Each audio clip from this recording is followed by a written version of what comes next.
Welcome Enemaniacs, it's Halloween. I'm Geoff Bob Buckle, and you've tuned into a new episode of The Last Enema. That over there is The Last Enema's male girl, Nurse D. Nurse D, how's it going? Doing good, Geoff Bob. And down here we have Last Enema's B-Movie Poop Shoot. How's it going, Poop Shoot?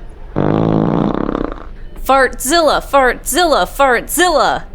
No, I told you we're never gonna watch that movie ever again. Aw, that's too bad. But we do have ourselves a movie tonight. It's the story of the ghost of Flight 401. Nurse, do you believe in ghosts?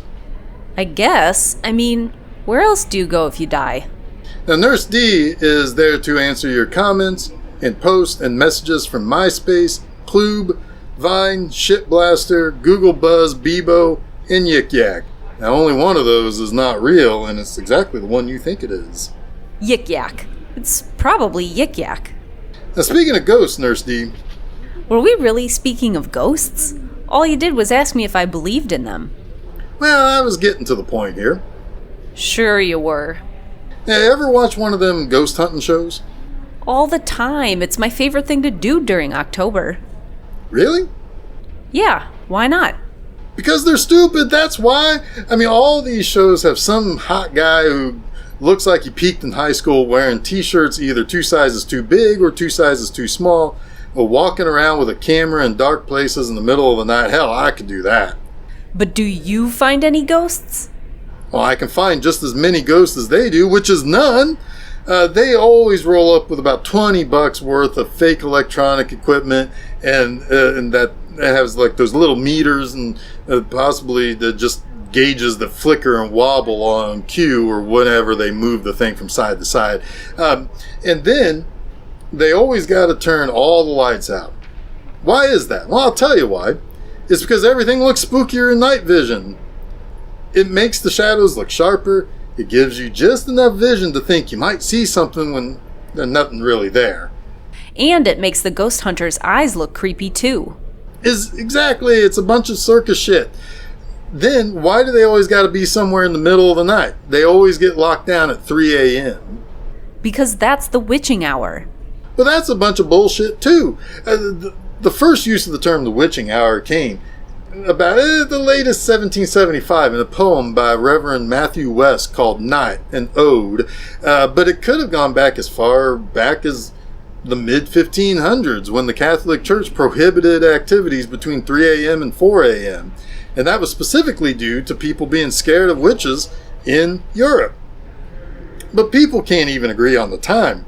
There were all sorts of hours related to the witching hour. Now, the next most popular one is between midnight and 1 a.m. In fact, there was a DC comic series called The Witching Hour that always had "It's 12 o'clock, The Witching Hour" on every cover. But in truth, back then, most people didn't stay up much past sundown, which meant that people would be woken from slumber in the middle of the night, usually between 2 and 4 a.m. People would swear they heard voices or saw ghosts or whatever, but honestly, it was mostly due to a few things. People could have had issues with sleep disorders or night terrors.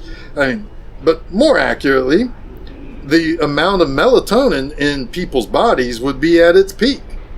But for those who were suffering from various respiratory issues, they would also be most likely to be stirred by coughing fits or difficulty breathing due to there being less cortisol in the blood. That's why you always feel worse later in the day if you have a cold or the flu. But what does any of this have to do with our movie this week? Well, this week we have The Ghost of Flight 401, the sensitive story of a commercial passenger flight that crashes in the Florida Everglades, and the parts of the plane that could be salvaged get used on other planes, which causes one of the ghosts to come back and haunt future flights. But let's take a look at those B-Movie Enema totals. We have 101 dead bodies, 0 breasts, automatic 1 poop deduction, ghostly Bayrum smell, reusing airplane parts for other planes to save money, thanks capitalism, hysterical stewardess epidemic, gratuitous opening narration and text crawl, gratuitous closing narration and text crawl, gratuitous first responder B-roll, gratuitous funeral prayer, gratuitous agnosticism, Wake foo, Italian opera foo, airplane foo, hitting on Kim Basinger foo, New Year's party planning foo, skeptic foo, seance foo, plane rolls, waterlogged bodies roll, Borgnine rolls, B-Movie Enema Academy Awards for Kim Basinger for saying, "I hope you choke on your meatballs." Ernest Borgnine as Flight Engineer Dom Chmoli for saying, "There will never be another crash of an L-1011." Gary Lockwood as Skeptical Airline Company Man Jordan Evenhauer. Tina Chen as the Afterlife Believer convert Val. Screenwriter Robert Malcolm Young. And director Stephen Hilliard Stern for doing things the B-Movie Enema way. 3 poops, Jeff Bob says, check it out.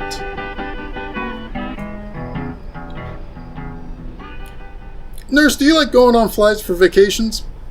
Of course I do. Let me guess. You don't? No, airplanes, cruise ships, trains, they're all tubes full of disease. But you can't drive everywhere. Sometimes you have to fly. If it ain't somewhere I can drive, it ain't worth going to. Driving for hours on end sounds awful. Not at all, nurse. I mean, there's nothing wrong with getting in your car and driving to wherever you have to go. It gives you a chance to see this great big country we live in. It's like Easy Rider. Don't they die at the end of Easy Rider? That's not the point. Then what's the point? The point is to have an adventure and see the world. And I'm saying that sometimes you can fly over a big part of the world to see cooler things. Nah, anyway. You're really missing out is all I'm saying. And I'm saying you're missing out on all the roadside attraction hillbillies you can meet along the way.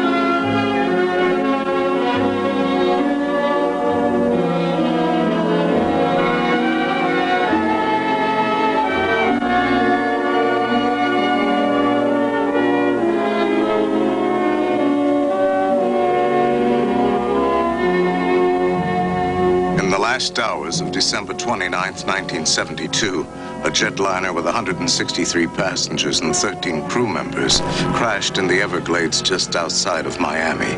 This is the true story of that crash and of the legend that grew up about the incredible aftermath. Throughout the aviation world, it is still spoken of as the ghost of Flight 401.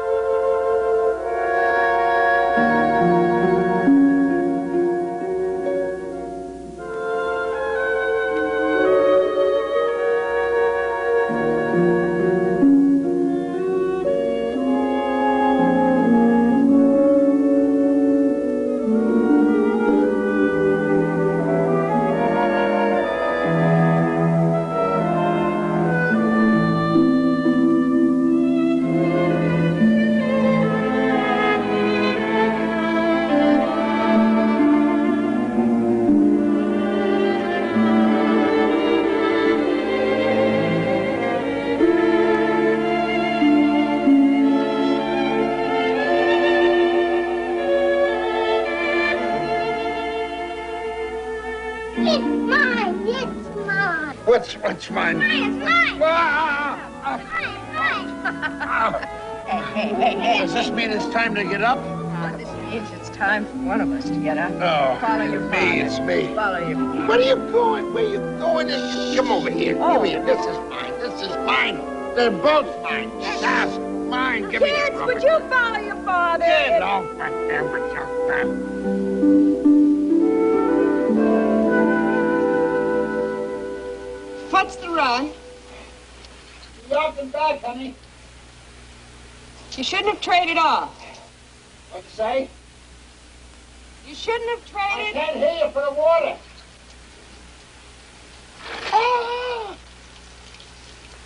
You shouldn't have traded.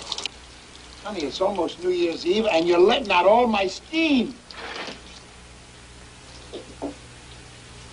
You know, we don't have to spend every New Year's Eve together.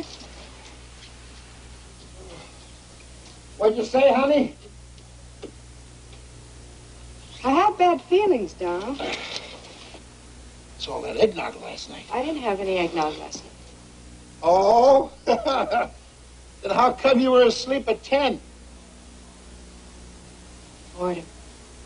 Boredom, huh? I'll get you for that.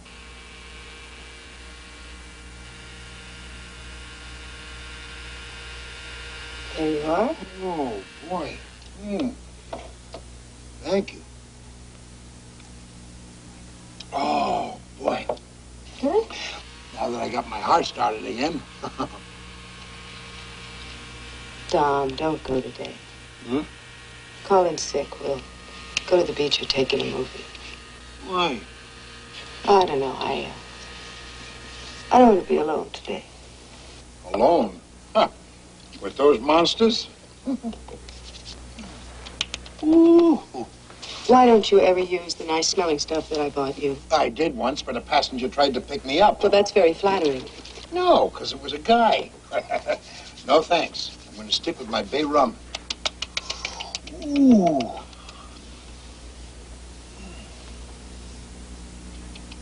Please, Dom, don't go. Oh, come on. For me.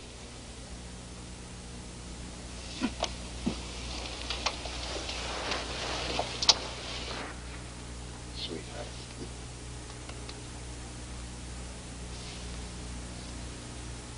And you know, I've never called in sick when I wasn't. You know, come to think of it, I never even played hooky in school. I didn't even cheat on a test. I guess I'm just what you call overly responsible. Yeah.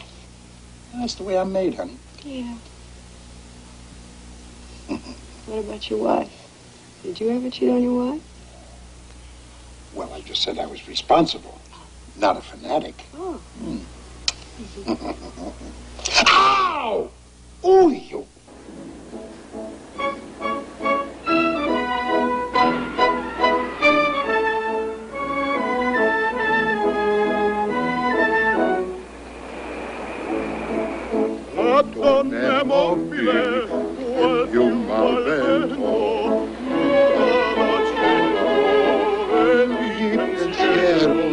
Sempre una madre leggia tropira in allonare e mezzo la donna mobile e malvento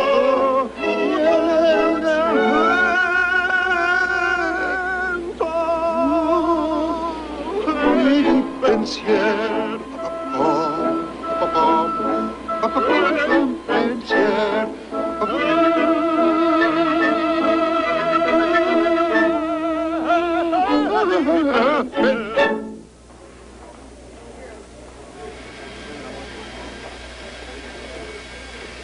What? After I check the station bulletin. You know, Jordy Ebenhauer's looking for you. Good, I'll call him. You got time for a cup of coffee after I make my flight check? Sure, why not? Crazy. See you then. Righto.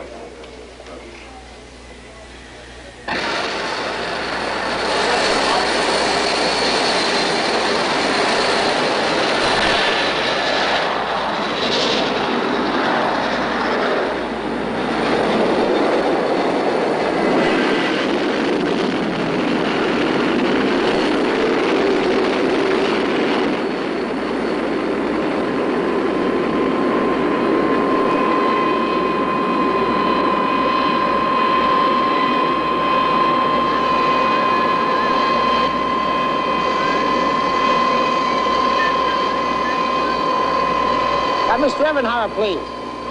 Thanks. Hello, Jordy, what's up? So you and Maria coming on Sunday? Sunday? You know, New Year's Eve, my place. Booze, broads, funny hats, capiche? Oh, Capodanno. Capisco, signor, sì. Yeah, your Marcello Mastroianni impression, right? So, you gonna be there? I ever let you down, Senor Evan Howard?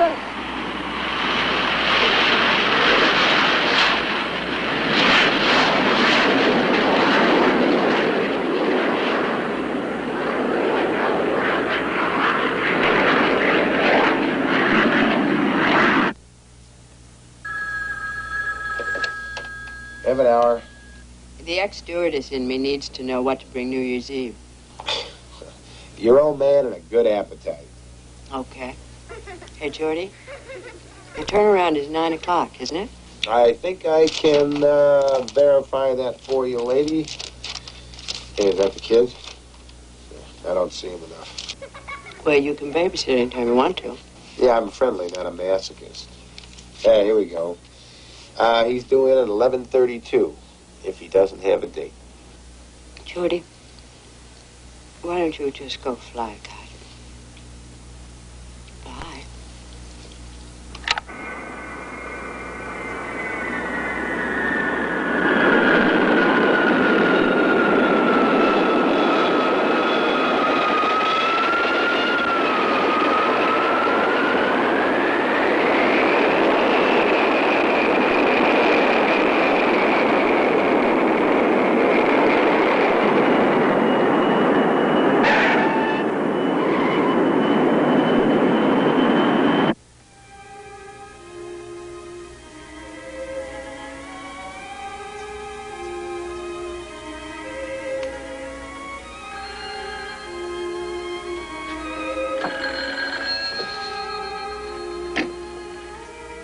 Tom?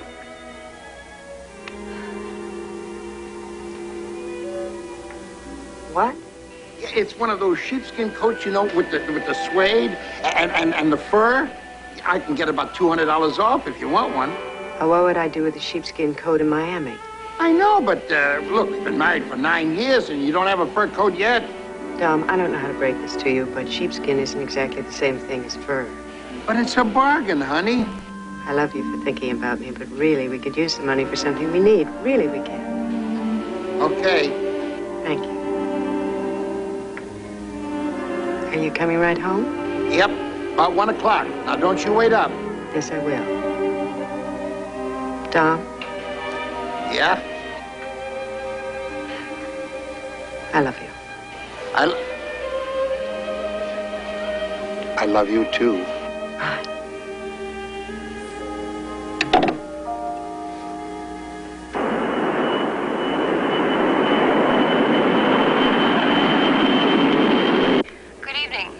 Aboard Atlantic Southeastern Airlines Flight 401 to Miami.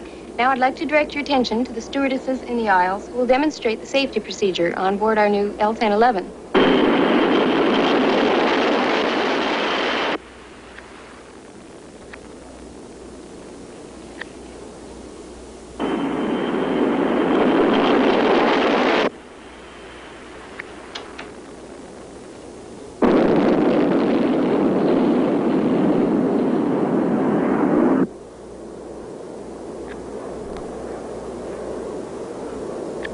Andy, they do good?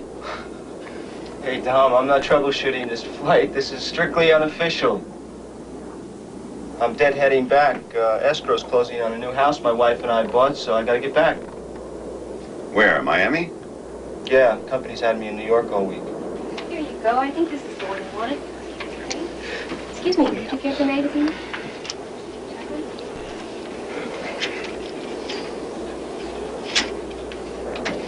Well, anybody want anything from the galley? Yeah.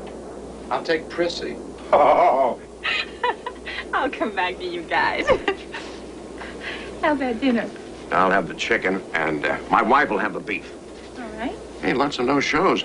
Yeah, well, it's the holiday season. Everybody double books. Yeah, well, this is my first time on an L-1011. Yeah? When it's empty, it's really empty. Vacation flight for me. You're like me. One vacation in 10 years, and you spend half of it flying to Miami. You're not kidding. How many guys for dinner? 2 beef, please. All right. Miami-Dade JC. Yeah. Yeah. Ron Smith, class of '69. Prissy. Tracy, Fraser. Yeah. Am I supposed to know you? Well, yeah. I saw you around campus. Oh, yeah. That's nice. Honeymoon flight yet? Just ended. Just beginning. Congratulations. Thank you. La figlia dell'amore.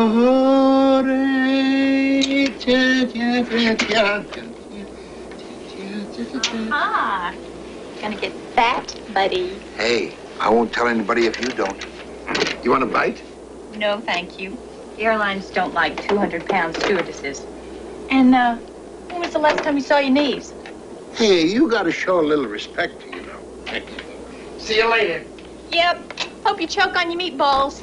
That's so nice. Found the horses. They're making camp down below.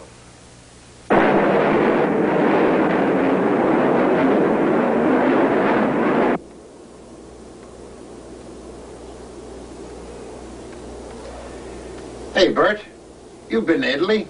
Yeah. What's it like? It's full of Italians. Very funny. I'd like to go on vacation, but I don't know. I don't like to leave the kids, and yet I know Maria wouldn't enjoy herself, you know, if we took them along. Take a nanny. You're rich. Huh. Well, I'd sure like to go. Florence, Michelangelo's David. You like to look at naked men, huh? And La Scala. Man, I want to hear La Traviata at La Scala. Somalia, you're a freak. You know that? But now, wait a minute. There's more things in this world, you know, besides rock and roll and blue movies. You know what the 3 best things in the world are? No, what? A martini before and a nap after. Martini before and a...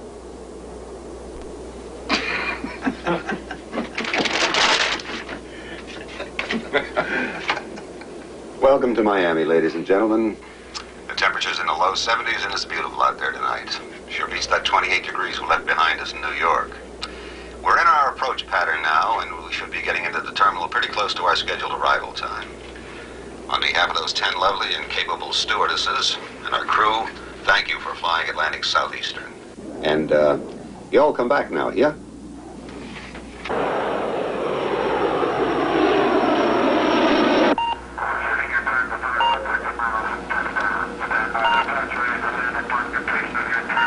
Miami Control, this is Flight 401. Request landing instruction.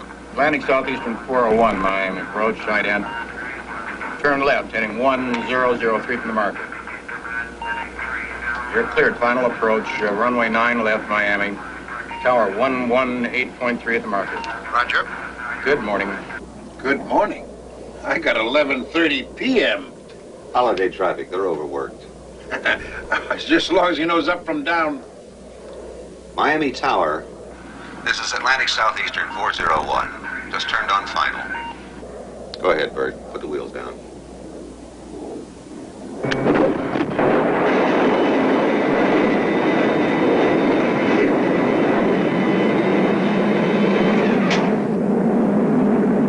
Continuous ignition on, no smoke. Coming on. No smoke.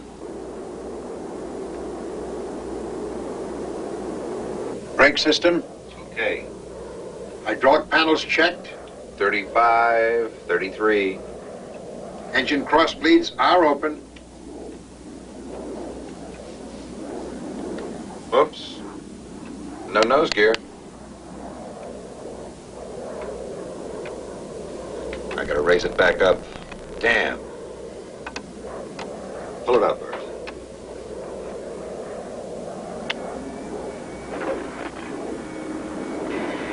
I'm gonna try it down one more time. Drop it.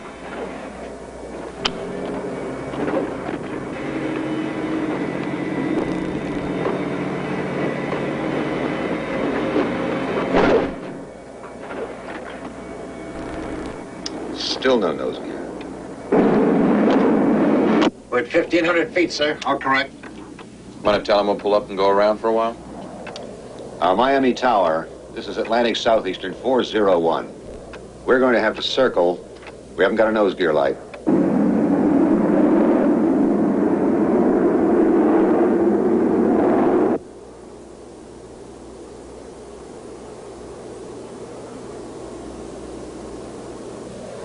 Any bets it's just a signal light? Not from me. Lousy 20-cent bulb, that's what it usually is. Want me to check it out, sir? Yeah, you better. Approach control. Okay, going up to 2,000. 128.6. I can't get at it. Just can't get a grip on it. Atlantic Southeastern 401, Miami approach. Turn left, heading 360. Maintain 2,000. Vectors to 9 left final. Over. Bird, you better put it on autopilot. Davidson, any ideas? None you don't have, Captain. Tom, forget about that light. Doesn't prove anything. Yes, sir. Listen, you better get below in the hellhole. Take a visual. Check that optical sight. Make sure it's lined up on that red line. Can do, Captain.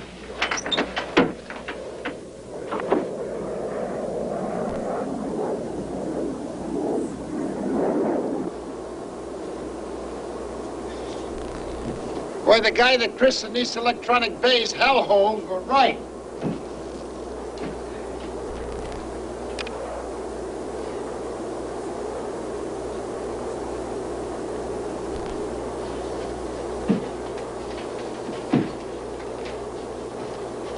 There you are, you little devil.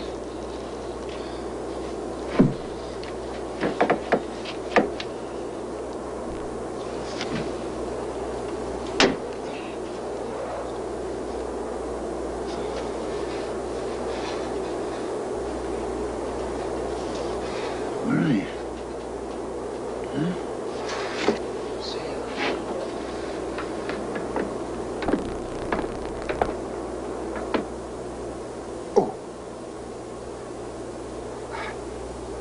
Huh? I don't see it down here. There's a place you can look. I know, but I can't see the lines. Let me take a crack at it.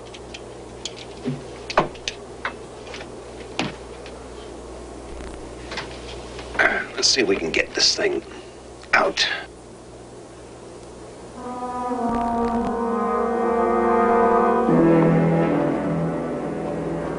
If we can get up under the panel. Yeah. All right. You see anything? No. I got everything all lined up, but I just don't see any. Here, take a look.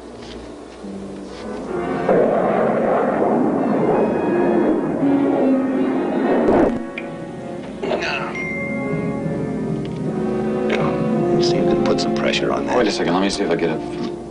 No, there's a panel underneath. It's blocked.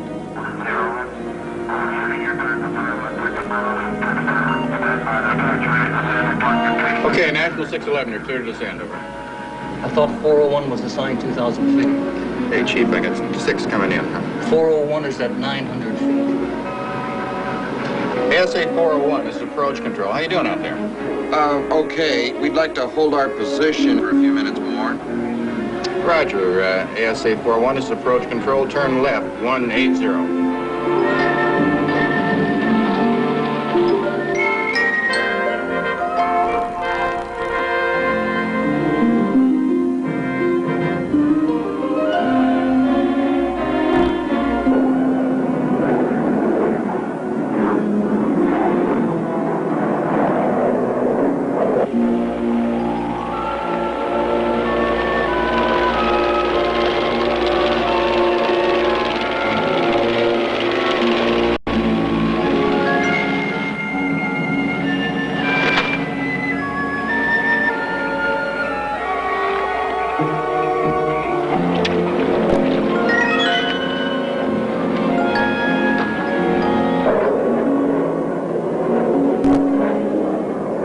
Tell you that nose reel is down. It even feels down.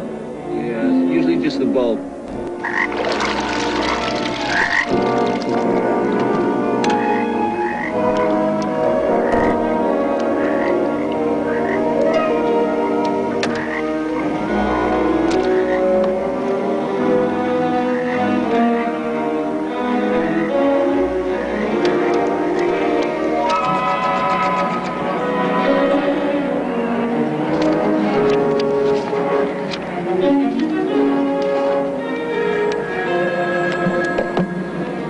Gate 33. Hey, Dee Dee. Les Garrett. Any sign of Dom Sonoli yet? No, flight 401's a little late. Oh, yeah? Thanks.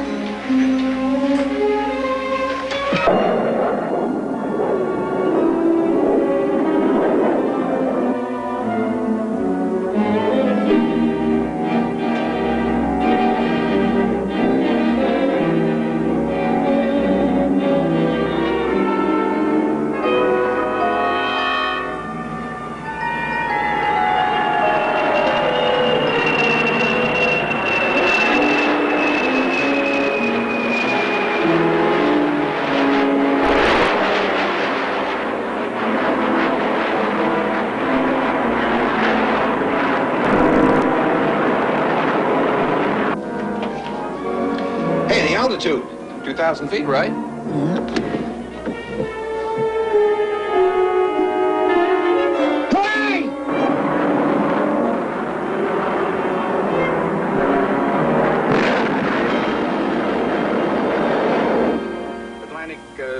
Southeastern 401. I've lost you on the radar scope and the transponder. What's your altitude now? Miami approach. This is National 611. Are you missing an airplane? We just saw a big flash over the Everglades.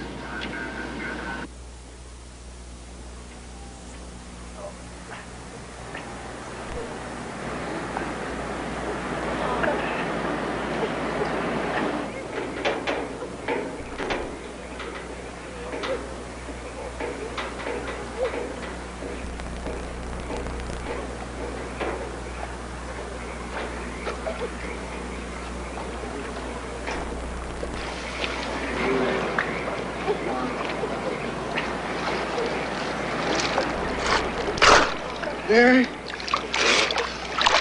Larry? Larry?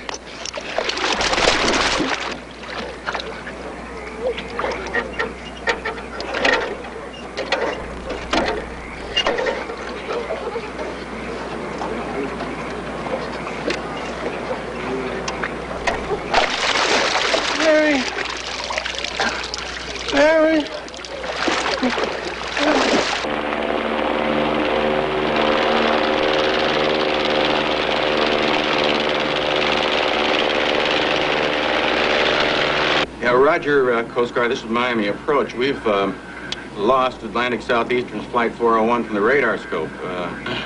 About 18 miles west-northwest of Miami International. Roger. Put the ready helicopter on the line. Major aircraft crash in the Everglades, 20 miles west of MIA.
Bodies everywhere.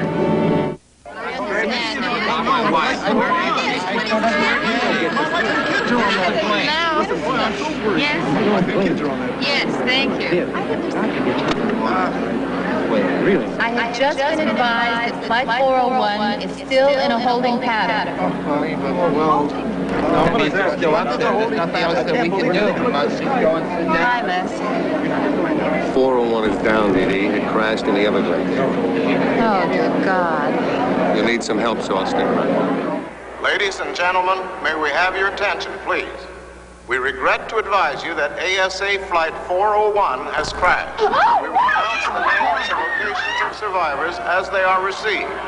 ASA representatives will assist you in any possible way to arrange for friends and relatives to go immediately wherever hospital is involved. We'd appreciate if you would follow the ASA passenger representative to the lounge area. I told you they were the best trackers in the world. They're pulling out soon. You know you want?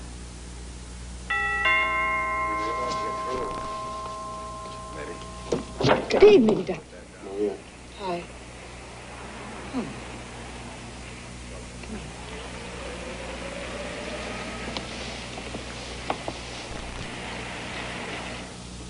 Oh, you know, I can never sleep without Tom. I I tried. I was watching some television, you know, an old movie, but I can never sleep without it. Would you like some coffee? I'll make you some coffee. Maria? Maria, sit down, please.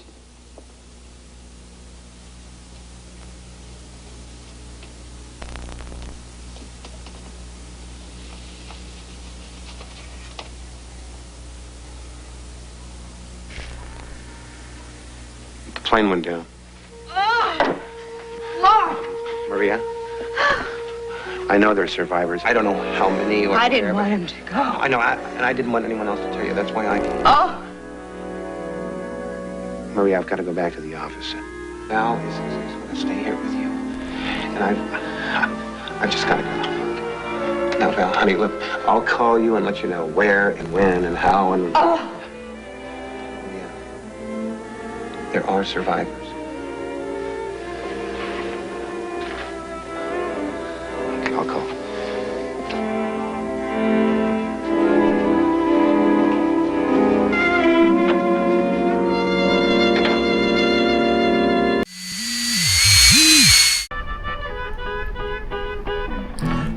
Alright, so Flight 401 has crashed into the Florida Everglades. Now, this movie was based on a 1976 book by John G. Fuller. Now, Fuller was a non-fiction writer who liked writing books about the supernatural, aliens, and strange and weird things. He wrote not one, but 2 books about aliens in 1966, with Incident at Exeter, about UFO sightings in Exeter, New Hampshire, as well as The Interrupted Journey, 2 Lost Hours Aboard a Flying Saucer, about the abduction of Barney and Betty Hill in the White Mountains area of New Hampshire. A lot of weird stuff going on up there in New Hampshire. Maybe aliens just like the tourism there. I suppose so. Then in 1969, Fuller wrote Aliens in the Skies, which was based on the transcripts of congressional hearings from experts like Carl Sagan and others about the possibility of UFOs. Now, far be it from me to question the guy's job, but why write a book based on transcripts when people could just read the transcripts? Why do I have to go have a middleman to get the story about the UFOs? Do they even release transcripts like that? How should I know? I guess they had to if the guy came along and got them and then turned it into his own book. Maybe people don't want to read what the boring old dudes in Congress said, and Fuller cut to the chase about what exciting stuff the experts had to say. The point is that Fuller tended to write books about sensational stuff. The crash of Flight 401, which we will talk about in the next segment, happened in December 1972, and his book The Ghost of Flight 401 was released in 1976. Then along came this movie, released in 1978.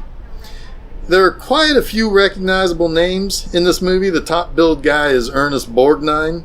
We all know Ernest Borgnine. You know who Ernest Borgnine is, nurse.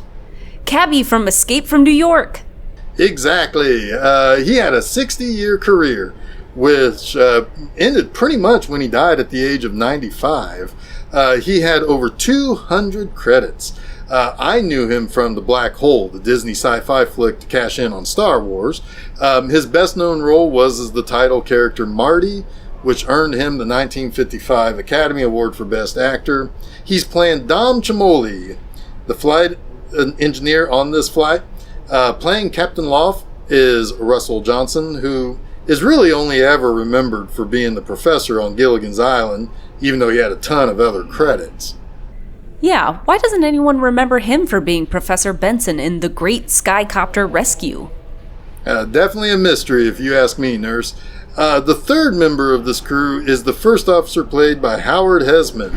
Now, Hesseman was best remembered as Johnny Fever on WKRP in Cincinnati, which earned him 2 Primetime Emmy nominations in 1980 and 1981. Later in the 80s, he had a second somewhat popular sitcom, Head of the Class. He left that show abruptly and unexpectedly over disagreements with his character's development and would be replaced by Billy Connolly. We also have another appearance of Gary Lockwood. Nurse, we saw him in Bad Georgia Road. Oh yeah, I remember that one. That was the movie called Bad Georgia Road, but was shot entirely in California. That's the one. Lockwood's career goes back to 1958, but he is probably best remembered for playing Gary Mitchell in the second pilot for Star Trek, and then followed that up a couple of years later as Dr. Poole in Stanley Kubrick's sci-fi masterpiece 2001: A Space Odyssey. You just had to fit a mention of Star Trek in there, didn't you? Of course I did. It's how we do things the B-Movie Enema way around here. Uh-huh. Making a very early appearance in this movie is Kim Basinger. She was born in Athens, Georgia, and the middle child of her family. Both her parents were showbiz people, and her dad played in jazz bands. Her mother was a water ballet dancer in Esther Williams movies, like those Ziegfeld Follies type movies. By the early 70s, Kim became a sought-after model. She got into TV and TV movies in the mid to late 70s, and into movies by appearing in the non-canonical James Bond film Never Say Never Again. Probably her biggest breakout was playing Vicky Vale in 1989's Batman. 8 years later, she won the Best Supporting Actress Oscar for L.A. Confidential. Now, before we get back to the movie, I do want to talk about the Lockheed L-1011 TriStar plane. Do we have to? I want to get back to the movie. I'm getting somewhere, I swear. Here comes the airplane tangent. Hush, hush, it'll be fine, trust me. The Lockheed L-1011 was pretty much the height of the state-of-the-art airplane technology in 1972 when it launched after 2 years of delay. It was American Airlines that approached Lockheed and McDonnell Douglas in the 60s to ask for a plane that could seat up to at least 250 people and be used for transcontinental travel. Now, Lockheed was not really in the civilian airplane business for a while at that point, but produced the L-1011. These were huge, as were the DC-10s that McDonnell Douglas produced. But both planes used 3 jet engines. The L-1011 was very tall and wide enough for 3 rows of seats with 2 aisles. The headroom on these planes were comfortably high to allow for people to comfortably move about the cabin on long flights. The planes were also 2-story. Under the main cabin, there was a lounge for the flight attendants and a kitchen used to prepare meals. The L-1011s could seat 400 people, making them very popular for high traffic destinations. Of the 250 L-1011s built between 1972 and 1984, only one is still in use, and that's the Stargazer, which is used for launching Pegasus rockets into orbit. The planes were smooth to fly in and pretty comfortable. Moreover, they were very safe and well built. Now, obviously, something went wrong with Flight 401, and we'll talk about the real story of that in the next segment. So, roll the movie.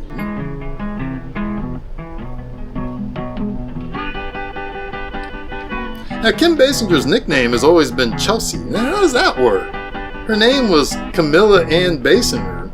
I mean, how do you get the nickname of a whole other name out of that? Maybe she just liked that name. Or maybe Chelsea is her split personality. I think she liked that name. Or maybe Chelsea was the name of her twin sister that she consumed in the womb.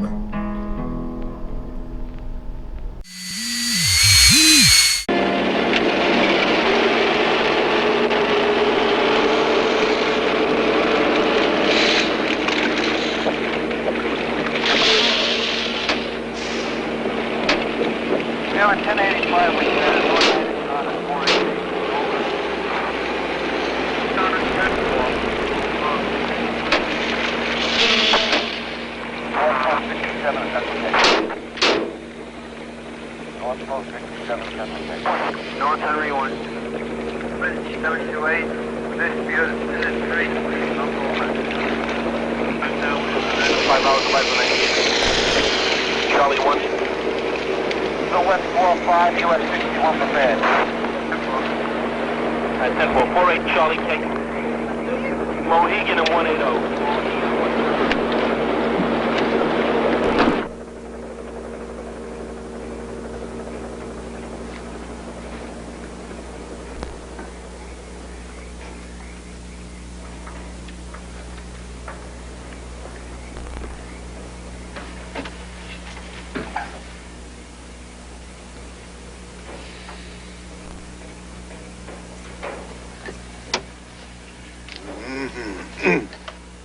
We'll get you to the hospital, but you gotta keep still. Hey, somebody. What's that? Hellhole. It's all right, buddy. We'll get you out of there.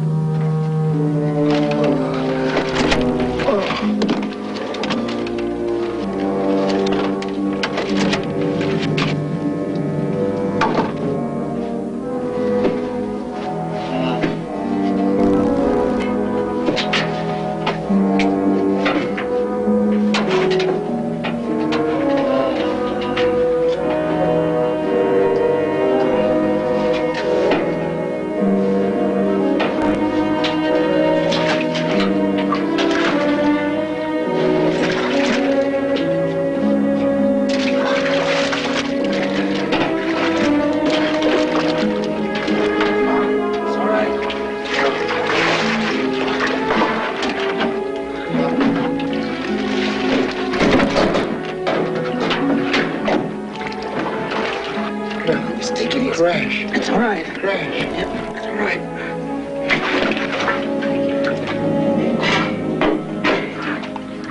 Hang on.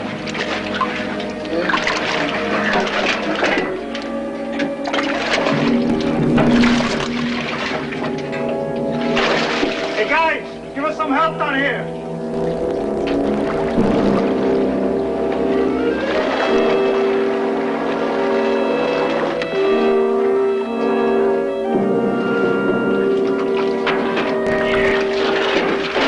Hey, give me a hand up here. Yeah? Slowly, I'll be right back. It's all right. Go up.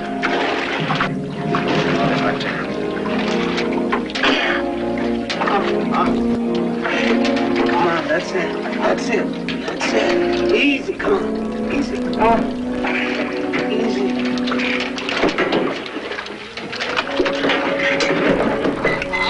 Easy, that's it. Come on.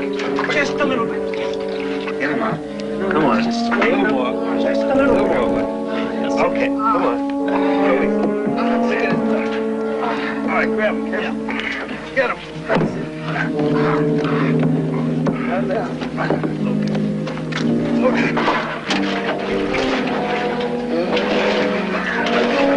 It's all right. It's all right. It's all right. Come on. No, Reg, just help us. Just help us.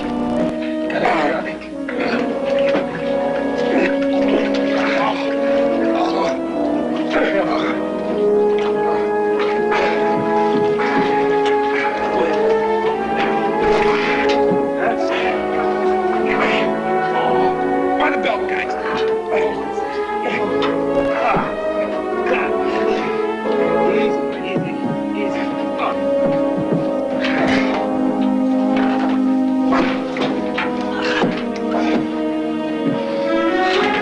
Oh, my dear God. How many dead? How many? How many? Yeah, Bird Stockwell. Samola's in Hialeah Hospital. I can account for 7 stewardesses. No, make that 8. That's 8 out of 10 dead. No, there's no ID on the infant. Look, there's more confirmed dead. There's Ross Messina, Miss Pauline Osborne, Mary Smith. Her husband's at the hospital. Saul Hoverman. There's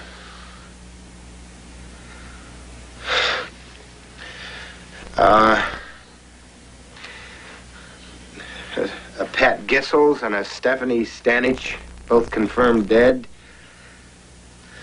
They were stews. I used to fly with them a while back. Look, would you let me call you back on this?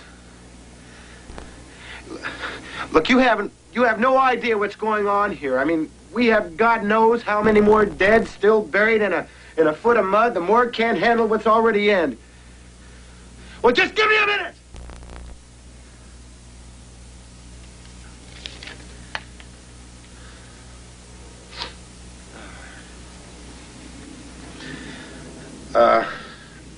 Look, I'm sorry. It's It's not easy, you see.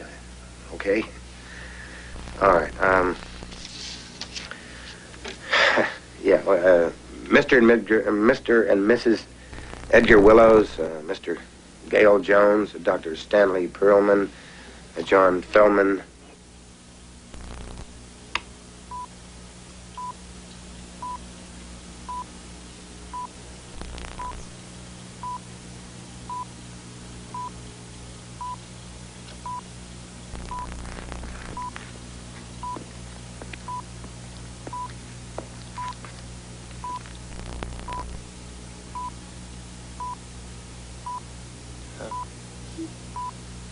How many? Oh, Tom, don't think about it. How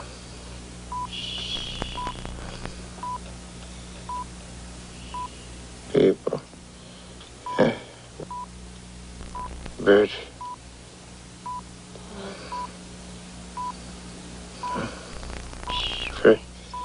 Chrissy, it's gonna be fine. Just fine. Just fine. All those people. Don't, Tom. All those people.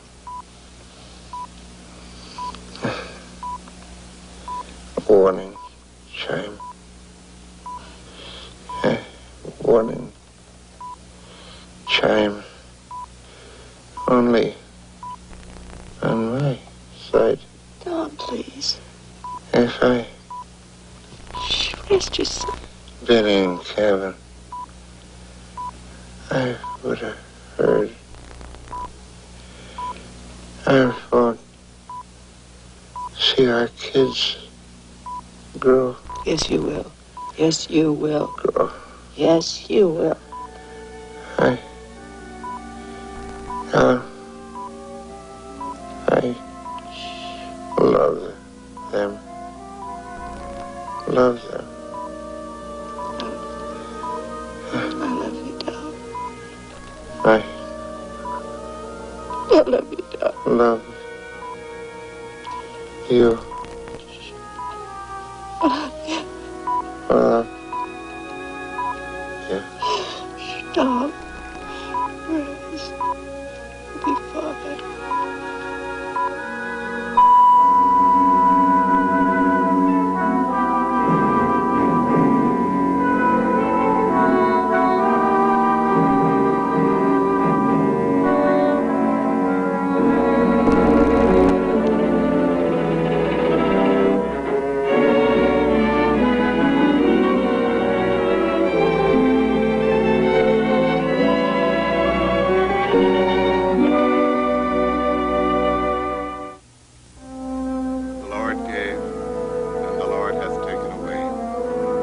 Blessed be the name of the Lord.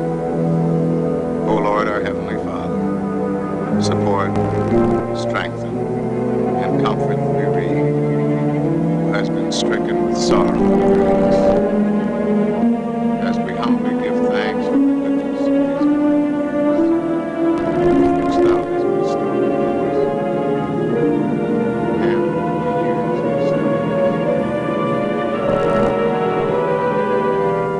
we ask the granting of thy grace, that we may have continued courage to carry on in this transitory life of ours until our work is finished, and we too are called to the throne of the Good Shepherd, to be received into the glory of heaven through the grace of our Lord Jesus Christ.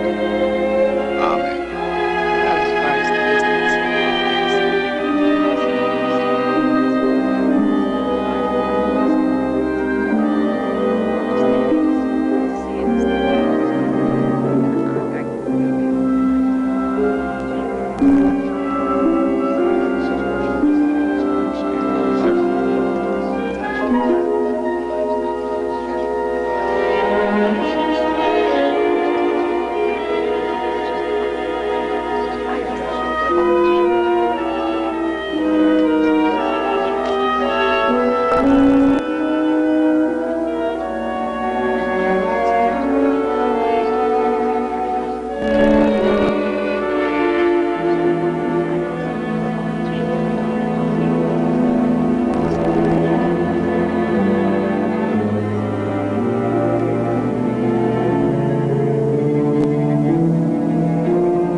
smell it much?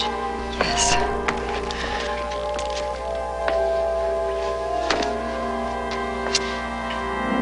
Bay rum. Who's it uses bay rum?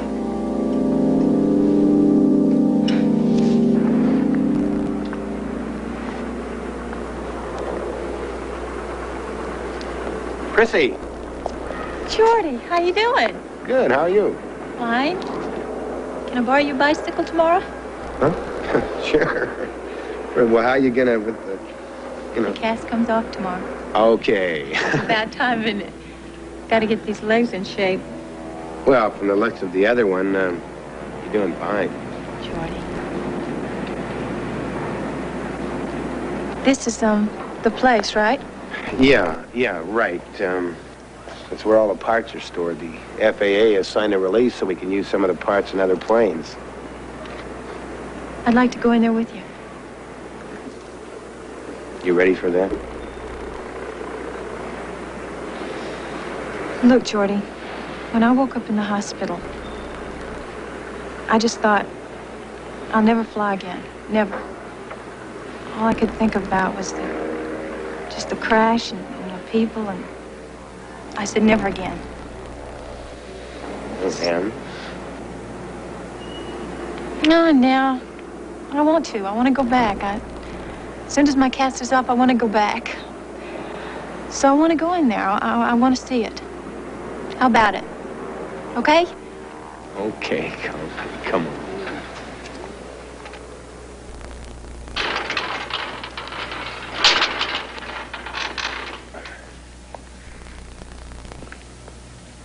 Is it always this dark in here? Yeah, what's to see? All of this from 401? Yeah, you see, when a plane crashes, sometimes the parts are scattered in 1,000 pieces. Others are left without a scratch. It's like all the people inside, right? Yeah, Prissy. I don't think you're quite ready for this. Let's go, huh? No. That's the galley. That's where I was with Dom right before we Prissy. crashed. Come on, let's go. Oh, Jordy, why? Why did it have to happen? Prissy, I mean, Prissy, how could Prissy, it have listen, happened? Prissy. These things happen. It's circumstance. It's situation. The FAA suspects... Hi, Captain. Yeah, what do you say, Dutch? It's all functional? All tested? Cleaned? Yeah, the bulkheads from the hellhole there, right? That's right. Where's Somalia? Look, hey, Dutch, look, I'm gonna hurry you. Here's a release. Here's the requisitions from blind maintenance for half the parts. It's not easy, eh? Huh? You need parts, you got parts. The parts didn't down the plane, you know? Yeah, fine. Why so irritable, Dutch? Because when a plane goes down, I take it as a personal insult. You're too pretty and too young to be remembering what you're remembering. Let's clean this warehouse out. Come on. Okay, yeah, thanks a lot. Come on.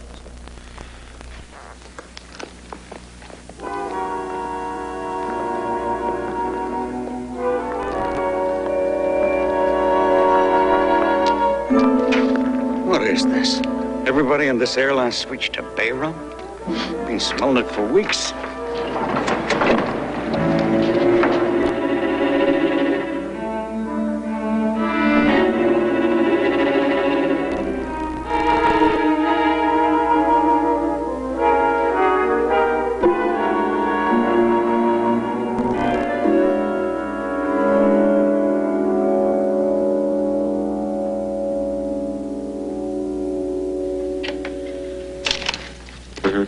Yeah, I know. Yeah. Hey, excuse me, huh? I've got someone here. I'll get back to you. Bye-bye. You sure you want to go through with this? I'm not the type of person to sit around the apartment and do nothing. Yeah, but you quit once already to sit around the apartment. Jordy, when you stopped flying, that's when I stopped flying. But you didn't like it, right? Neither do I. Excuse me. Yeah. Yeah, Dutch. What can I do for you? Ride harder. Your signature for number 3 engine chassis didn't go through the carbon. So Xerox the original. You do things by the book, you know. Okay, I'll buy harder pencils. Right. Hey, Captain. You hear any of those stories about the parts from 401?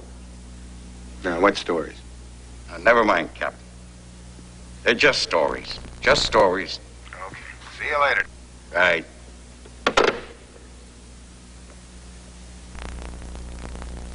You're not afraid an itinerant millionaire might pick me up, are you?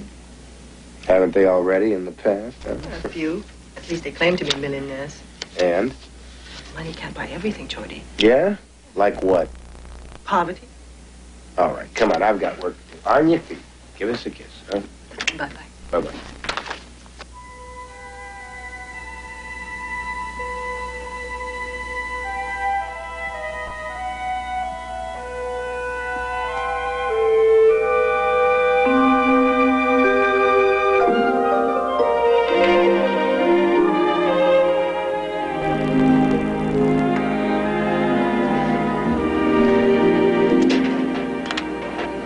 Hey, Prissy, what's with a record player?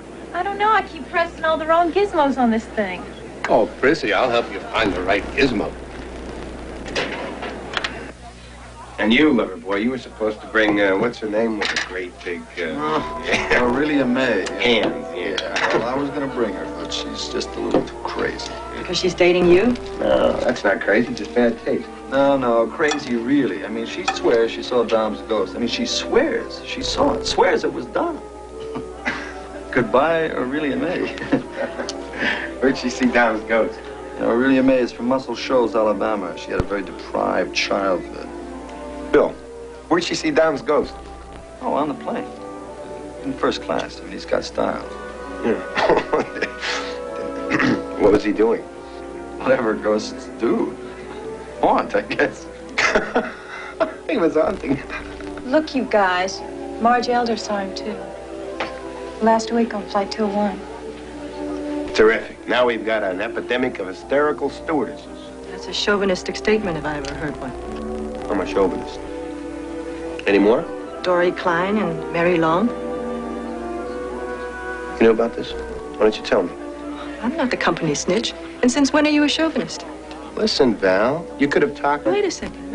I'm not your messenger. Oh, boy. We get to watch their very first quarrel.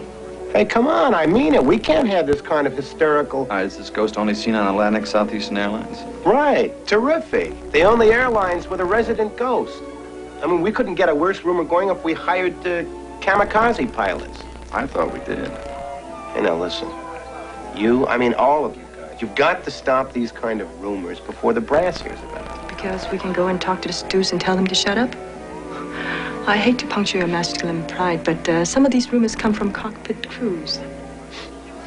Then it would be in the logs. Yeah, well, we'll check them. Right, honey? Right. We can all waltz down to records and check the logs. Not afraid a steady and unhysterical pilot might have seen it, are you? Okay, wise guy. We'll check the logs.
Not unless you want to be embarrassed.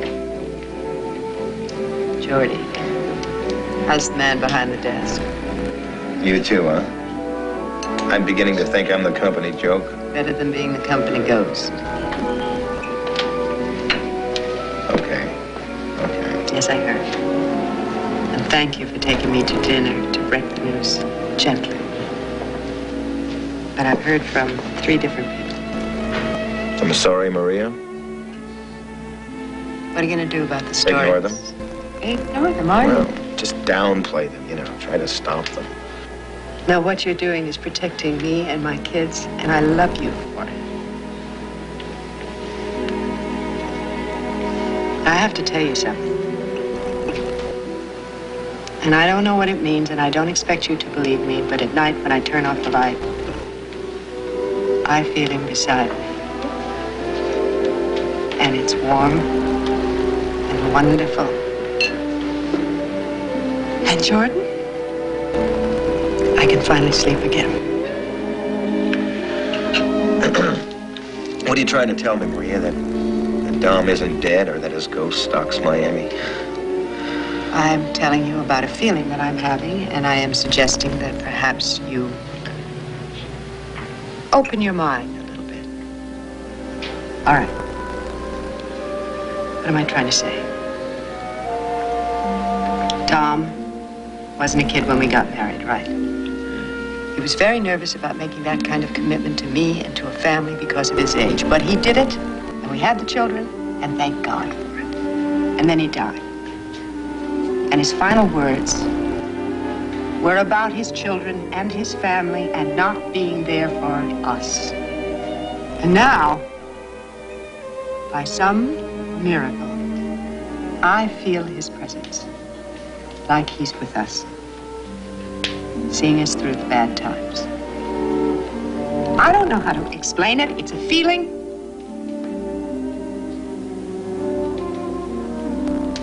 And maybe when he sees that we're all right, that we're gonna make it, he'll go on. But right now, it's very comforting to me to know that he is here. And I believe that he's here. And you don't know what I'm talking about, do you? Look, Maria, I'd like to believe that when we die, we don't die. I'd enjoy believing in some kind of immortality. But as far as I see it, I just think it's the fear of dying and being forgotten. You don't believe in God? I'm an agnostic. I don't know what I don't believe.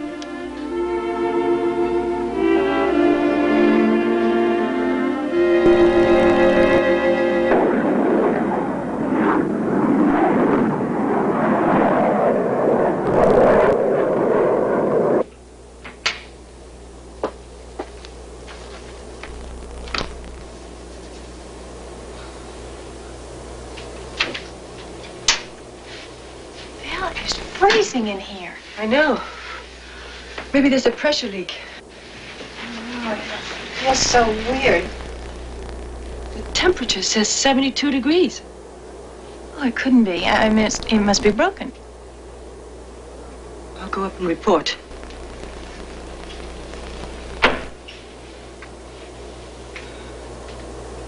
Are you coming up?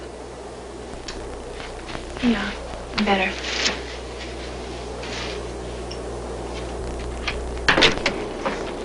Bill, there's a temperature drop in the galley. There's no pressure leak. Oh, it's freezing down there. There's no temperature drop. Oh, you come down, take a look. All right. We'll come down and take a look.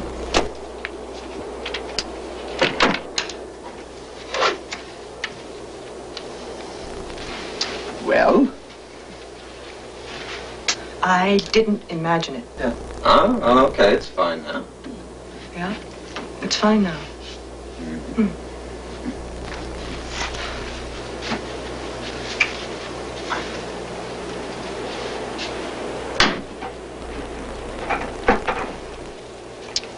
Ladies? It was okay. What? Okay, normal. Do you know that Stu, from Baton Rouge, Brina Coleman? Mm-hmm. Well, she called the main office in Atlanta and reported seeing the ghost. And they sent it to the company shrink. Yeah. Company policy, I guess, huh? Did anybody check the log? Well, they tried to, but the company replaced it with a new one. They replaced it with a new one? Yeah. Come on, we've got meals to get out.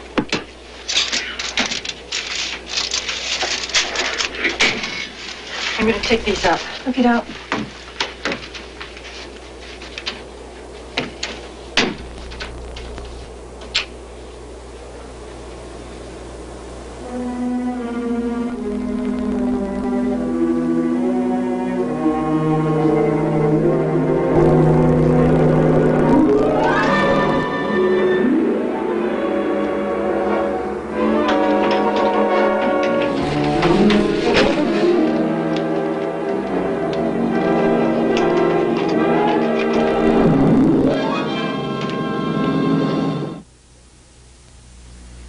Hi. How was your day?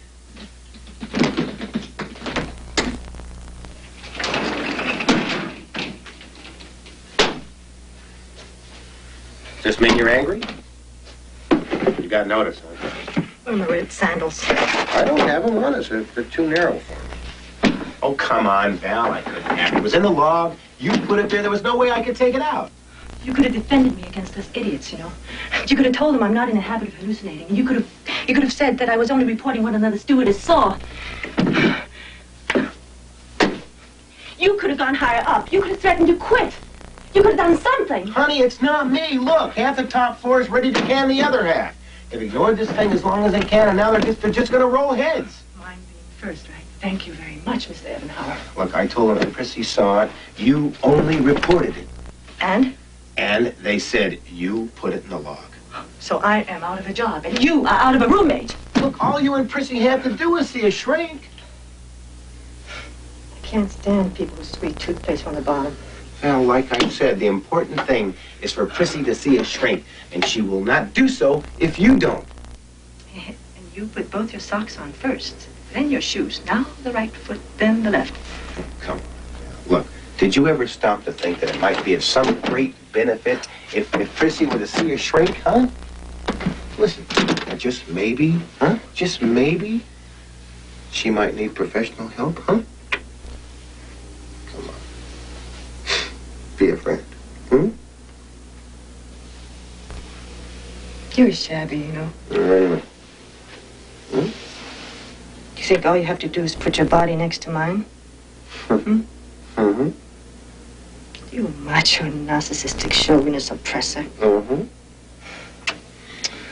Oh, okay. We'll go talk to the shrink. Okay. Is there anything you wish to discuss, Percy?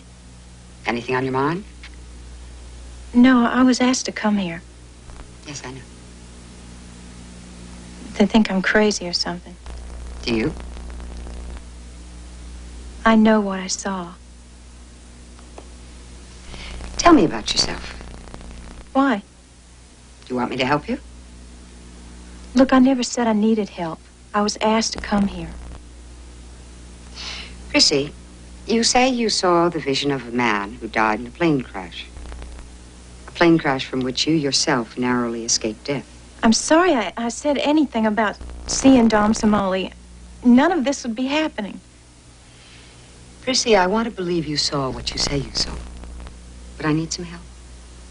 I need to know more about you. Tell me about yourself. Your childhood. Tell me about your parents. My mother died when I was 9. I'm sorry to hear that.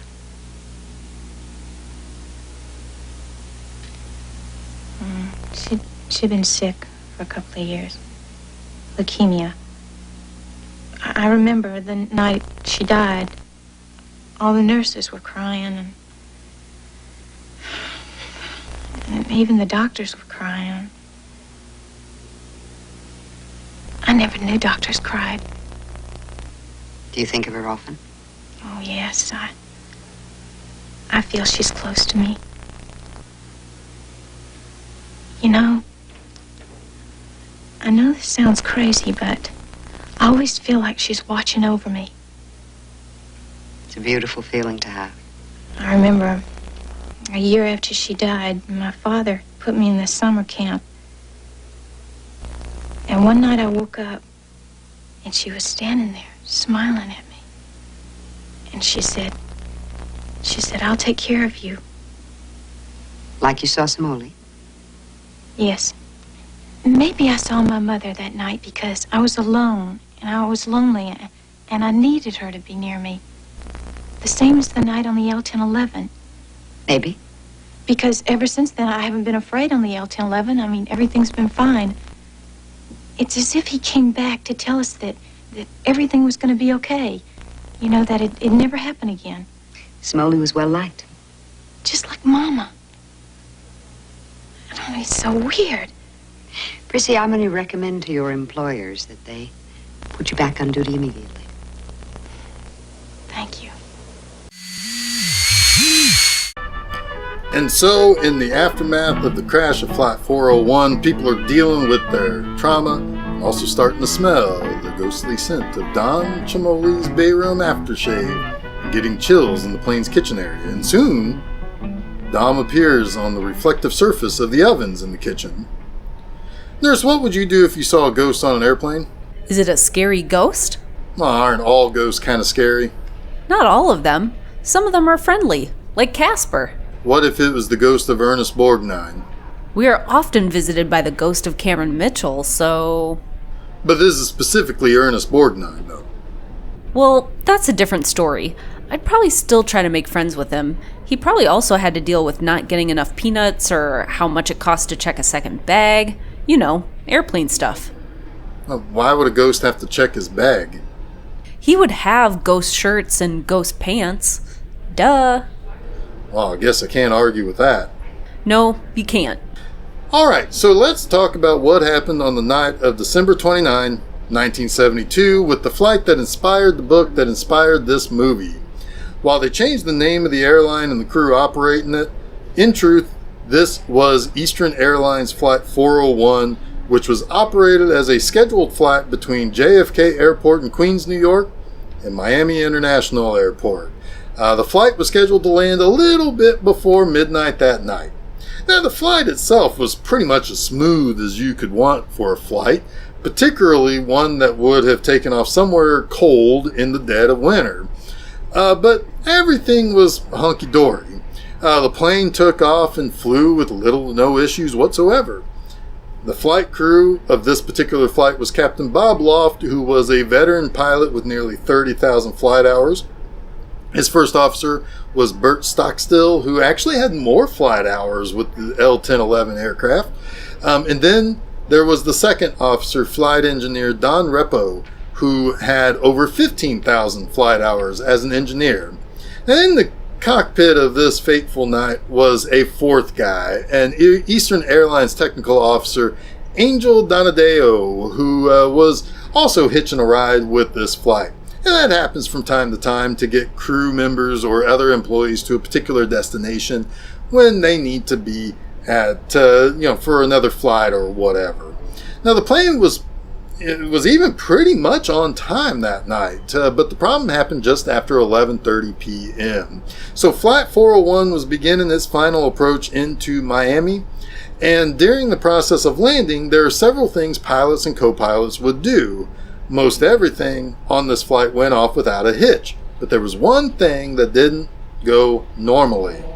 Airplanes, and certainly the L-1011s, have 3 landing gears.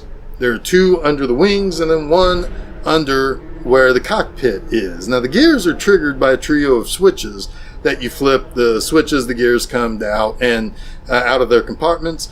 And the chassis of the plane would have like a sensor on it. And when the gears lock in place, there would be a sensor that would get triggered. And in turn, the switches on the control panel of the cockpit would have a light that goes on that says, hey, the landing gear is in the proper position and locked down. You're good to go. The light for the landing gear in the front of the plane would not turn on. This caught the crew off guard. So they flipped the switch off, turned it back on again, and still the light wouldn't come on. So there were 2 ideas to have at this point. Naturally, you can't pull the plane over and get out and check for yourself like you can in a car and check a tire. They thought maybe the light bulb was burned out. So they pulled the light out, tried to put it back in, still didn't illuminate. At one point, they even jammed the light bulb so it couldn't be replaced with a brand new bulb, even if they believed it was truly burned out.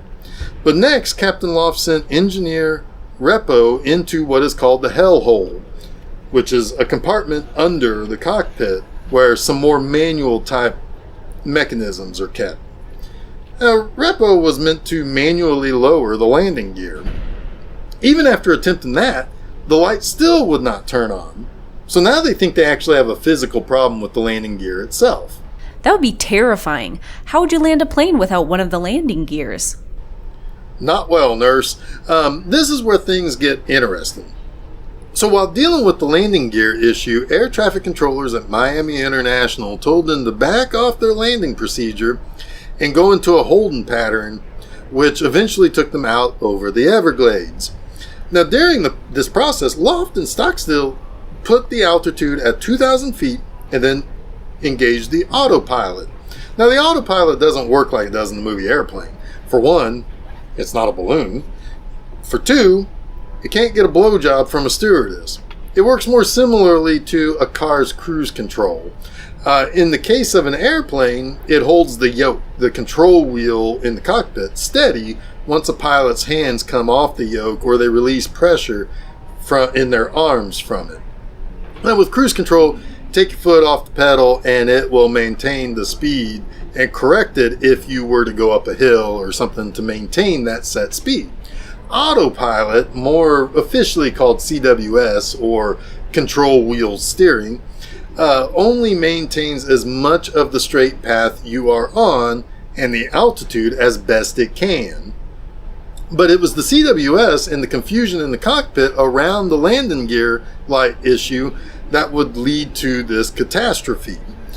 At some point during this 4 minutes of the issue aboard Flight 401, Captain Loft turned to either Repo or Stockstill in the cockpit and gave an order. Upon doing so, his leg nudged the yoke. The nudge was enough to begin to send the airplane into a descent that was totally assisted by the CWS system. Flight 401 was steadily losing altitude. Isn't there something that tells the cockpit that you are below a safe altitude? Yes, but all the conversation around how to deal with the problem caused the alarm sound to go unnoticed by the cockpit crew. With the Everglades being a pretty dark area at 20 minutes till midnight, it makes it hard to look out the window and identify that you're slowly diving toward the ground, or in this case, the swamp. And the swamp itself actually immediately put out the flames from the explosion when the plane hit the ground. While air traffic control knew the plane disappeared from their radar, it was kind of lucky. It just so happened that 2 locals were in the Everglades hunting frogs. One of the guys saw the flash of light that led him to the crash site, and they began saving as many people as they could, as first responders would later come to do a larger scale rescue. For once, the Florida man does the good thing. Never underestimate the Florida man in any possible situation. But in the end, 101 people died in total, including Loft, Stockstill, and Repo, and 2 flight attendants. However, that other company employee, Angelo Donadeo, he survived. Repo did initially survive, but died in the hospital, which was adapted into this movie with Borgnine's character. As time passed, people started seeing the ghostly visions of Repo and Loft on various other Eastern Airlines flights. The stories caught on like wildfire, too. So much so that Eastern had to put out a statement that their flights were not haunted and even threatened employees with termination if they ever talked about seeing ghosts or what other flight attendants or pilots saw. So there are a couple of things that were considered to be the problem that caused the hauntings. Now we're going to play a little both sidesism here. On the side of, if you believe these hauntings were real, we have the scenario of all the planes that reported sightings of either Loft or Repo or both having salvaged parts from Flight 401. It makes sense to me that if you have salvaged parts that have no obvious malfunction or missing bits or undamaged parts to be used in maintenance scenarios for other planes. Sure, it would make sense in decommissioned planes that you would do that, so why not wreckage? They say that is what caused the hauntings. The reports, though, of the hauntings would stop over years, and it was due to a report that Eastern took out all the salvaged parts from their other L-1011s. Now, if you were to take the other side, some people at Eastern claimed that there were no sightings, and it was simply in-jokes with employees. However, bad taste that it might be, or general zeitgeist of it being known that a plane of that kind went down not long ago, and people got people to tell spooky stories, most skeptics believe this, of course, because they're skeptics. There are even some stories that don't exactly jibe about the use of the salvaged parts. But anyway, we'll see in this movie they have a different resolution to the reported sightings of Ernest Borgnine. So, roll the movie. Say, nurse, would you go down to a place called the Hellhole if there was a potentially catastrophic problem 2,000 feet above the ground? I don't know. Sounds kind of cool to me. Would you? No, it's called the Hellhole for a reason.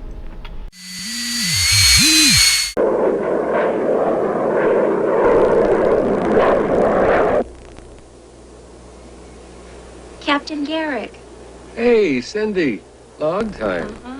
You deadheading back? Yeah, I got 3 days this week. When did you switch to Transcontinental? Right after I left ASA. About 3 months ago. Same time you lost my number. Hey, wait a minute. Cindy. Wait a minute.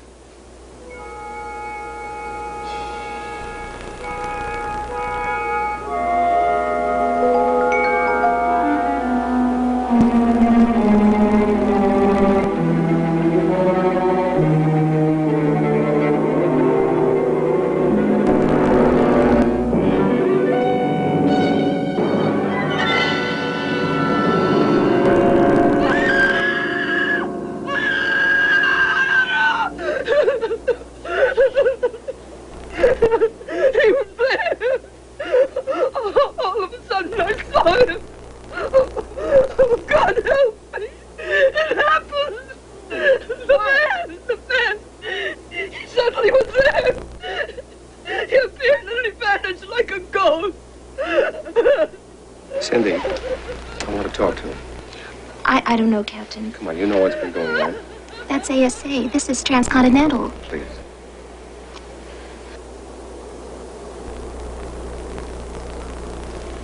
Mrs. Kalura.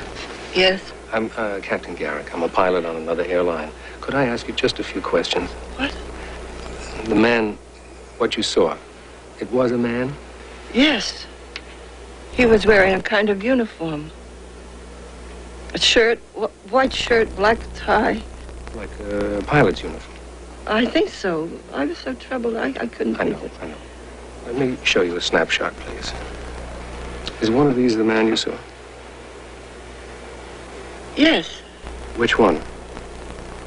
the man in the middle. Mrs. Kalura, if anybody asks you about this, I'd appreciate it a lot if you wouldn't say anything about the snapshot. Who is he? He's a friend, Mrs. Kalura. He's a friend. I was there. I mean, Geordie, you can't pass this off as another hysterical stew. I heard the woman scream. We saw her face. I showed her the picture. You could have showed her a picture of Teddy Roosevelt. She would have identified. Yeah, but I didn't. I showed her a picture of Dom Simoli.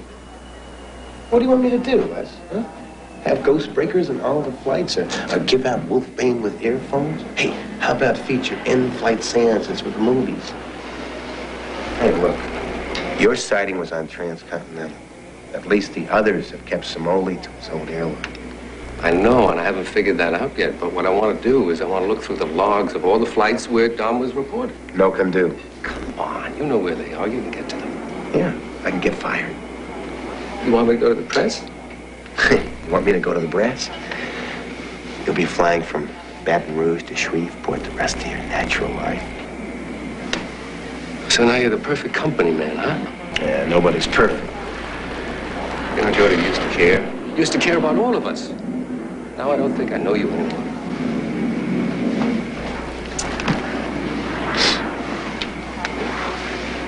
Like I said, nobody's perfect.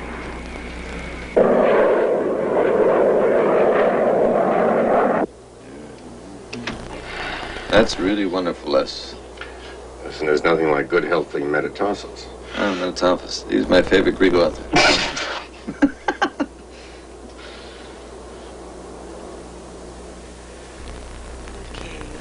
There it is. Oh, it's cute. Hey, baby.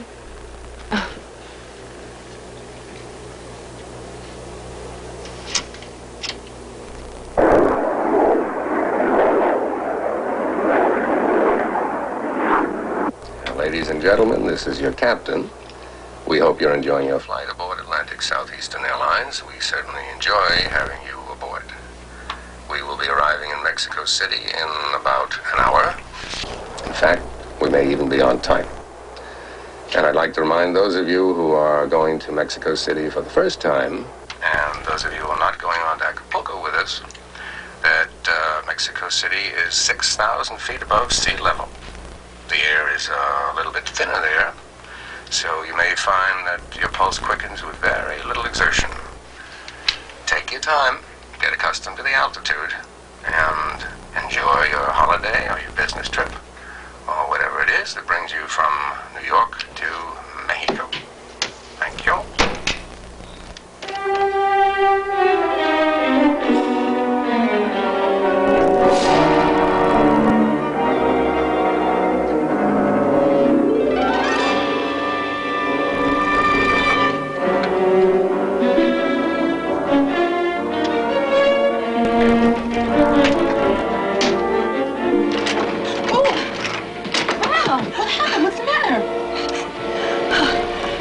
Talk to Les. Val, what happened?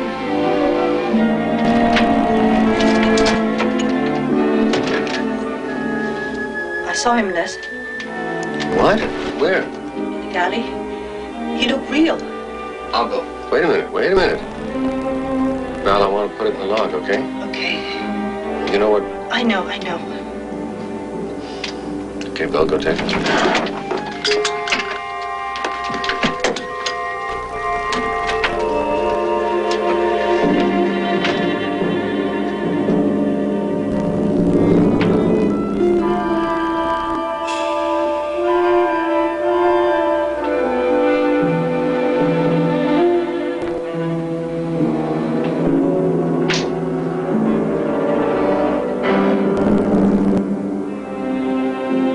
Watch out for fire on this airplane, Bill. Oh, dear God. Dear God, oh, dear God.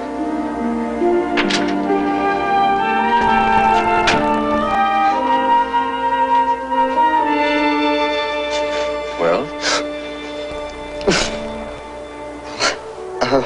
Just... everything I am. Everything I ever believed in. I mean, every concept I ever had about life after death. It's just... there's no way that I saw it. I just...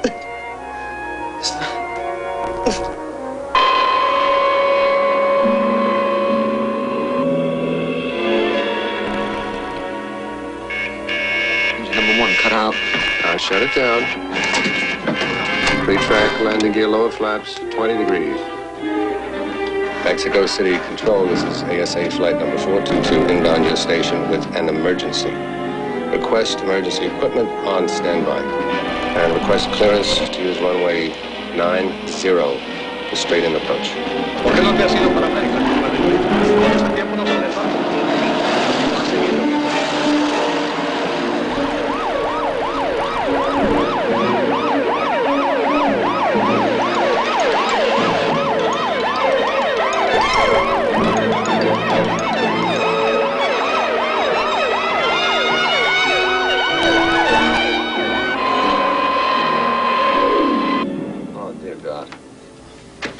That's what he said. There's going to be fire on this plane.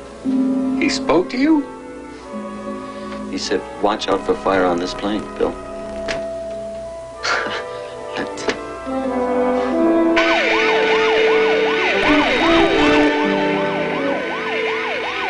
Okay, gear down and check for lock. Bill? Fire's out number one. Really saw him?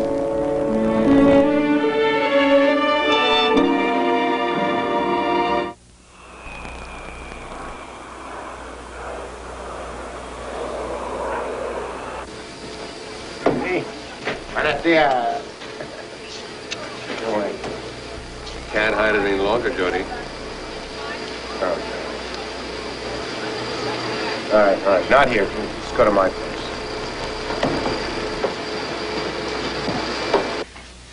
And that's what he said. All right. Now, aside from the port engine, everything else was perfectly normal, right? Geordie, that's like saying, aside from that, Mrs. Lincoln, how was the play? Yeah, I know. Geordie, Bill saw him. Val saw him. Dana saw him. They're not weirdos and kooks. Yeah, but the power of the mind to suggest certain phenomena... I want to see the logs, Geordie. I want to find out where the salvage parts of the 401 went. Come on. I called the newspapers already. They've got the story. Hey, now, wait a minute. This is not some high school play. We're dealing with a multi-million-dollar business, and we're dealing with the credibility of the American public. People are frightened enough of flying as it is. I don't care about your accountant mentality. I want the records. But just knock that off. What about the transcontinental sighting? That wasn't even our flight. That plane, Geordie, was leased from us. That was our L-1011.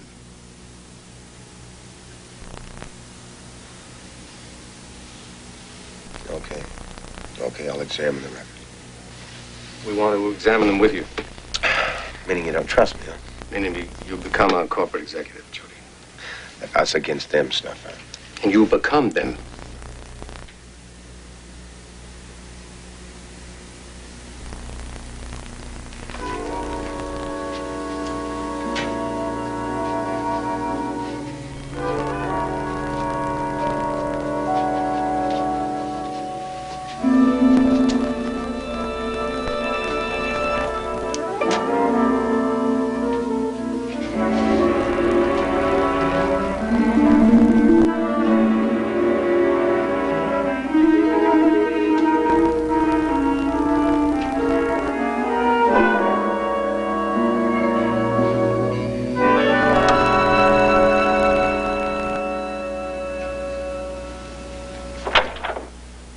Come in, Geordie.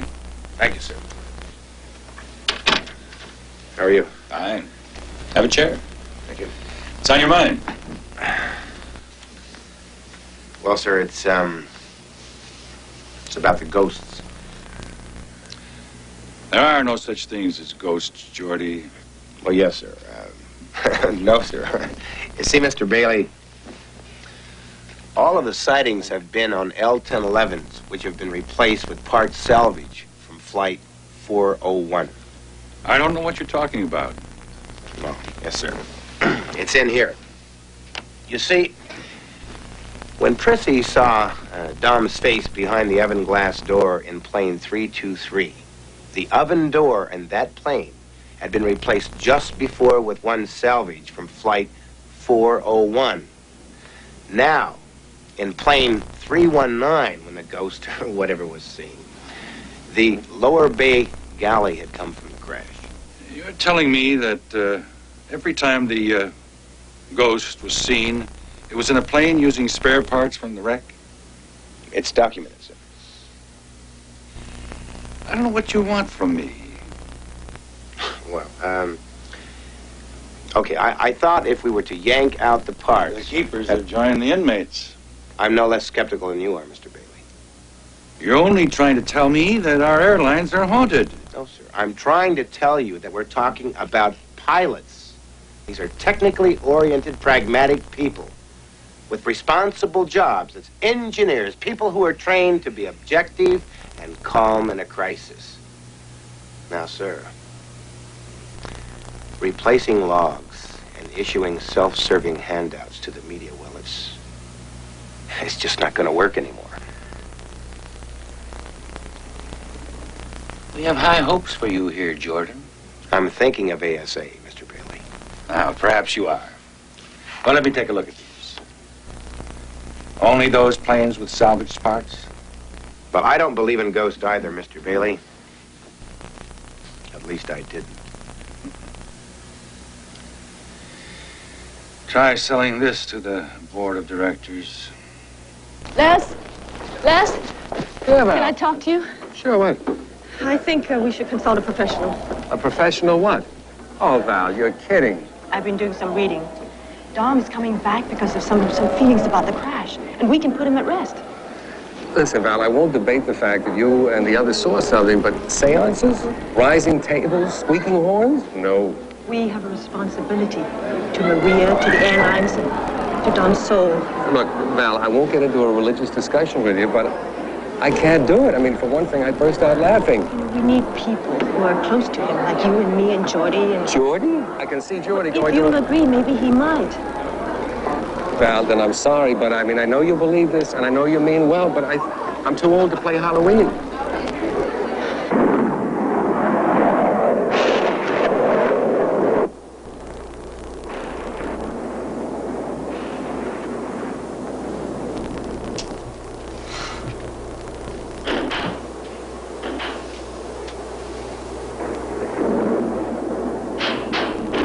What's that? It's coming from below in the hellhole. I better take a look.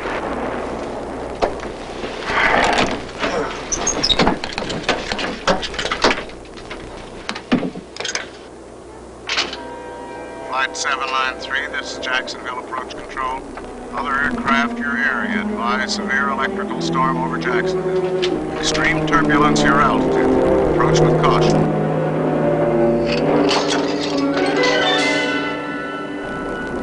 There will never be another crash of an L-1011.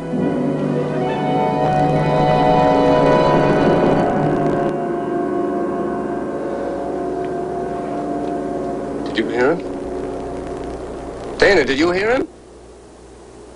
John, did you hear him? Dana, you go tell Val that I changed my mind. Go ahead.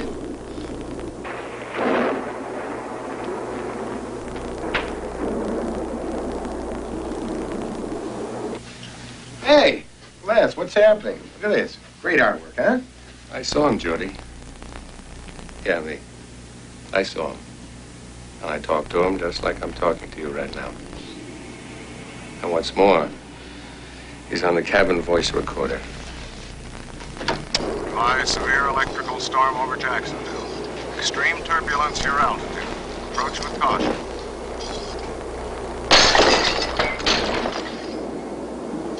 There will never be another crash of an L-1011.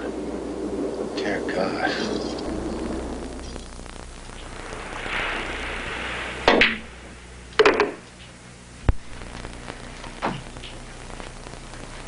The theory seems to be that the consciousness exists apart from the brain or the mind.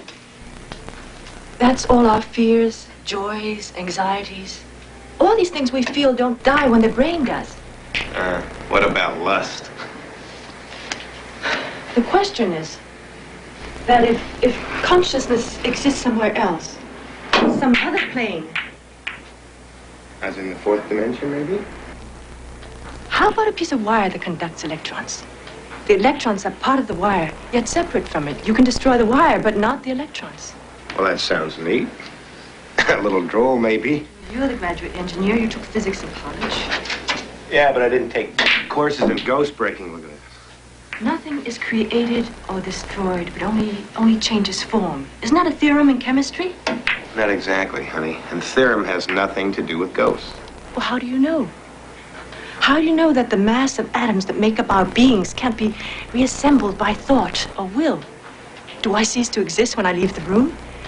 Simply because we can't touch Tom, does it mean that he doesn't exist? What about God? What about lunch? I'm hungry. Suppose that somebody you really respected, somebody you would trust with your life, claimed that he happened to be a medium. Would you listen to him? Bologna. What? Bologna. You want a bologna sandwich?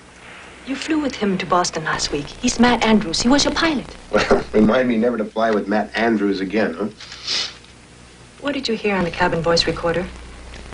Something that sounded like Samoli's voice. It was Samoli's voice, and you know it. Look. You want to join hands and turn the wine glass upside down? Is that it? We try to communicate with whatever it is who has been trying to communicate with us. Whatever it is. Whatever it is. How about a bologna sandwich?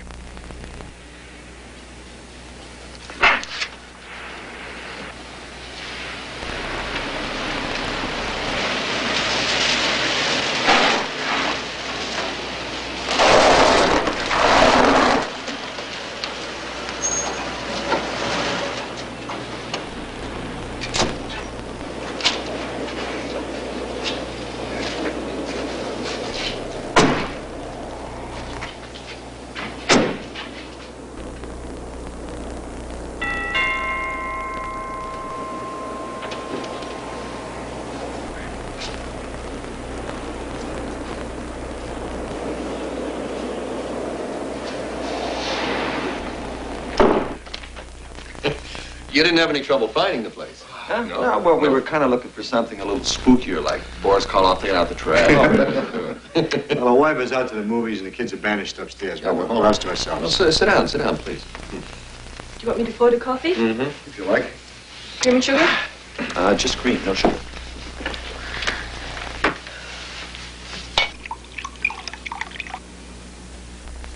Thank you. Did either of you ever fly with Simone?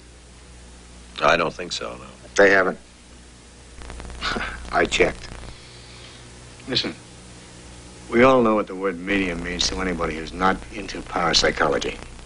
But if you believe in God or a life force or an orderly universe, you already believe in the spiritual. Yeah. You really don't have to sell me. You see, I'm here. You do. Because the force of doubt is as strong as the force of belief. Well, then why don't we abort the whole thing? Look, Matt. I think this whole thing is just an exercise in hysteria. No, we understand. Let's try to explain it to you. Huh? Try to clarify it for you. The ghost of Simone appears only on ASA planes, usually on the L-1011s, where salvage parts in the wreck have been used. Mm-hmm. There's a relationship between inanimate objects and people. Psychometry. Right. And we've got a theory for that. We believe that the soul exists. That it continues being after we die. And psychometry ties in with people who die suddenly, prematurely, violently. But whenever people die this way, they stay near familiar objects and places. We also believe that while they're near these places, they somehow manage to jump from one energy field to another, to ours. And when that happens, they can recreate themselves for brief periods of time. What we have to do here is try to imagine ourselves in Dom Simole's place. In that terrifying instant, at one tiny fraction of a second, when he knew the plane was crashing, he knew he was facing death, the one thought he had was to save the plane. Imagine the shock, the amazement, the it can't be happening, that awesome drive, the one responsibility that every crewman has to all his passengers. But where do all these responses, where are they happening? In the mind? Okay. A better word. Consciousness. That's right. Because we believe the consciousness goes on living. Its cosmic energy is somehow misdirected, thrown out of whack, whenever extreme anxiety is involved.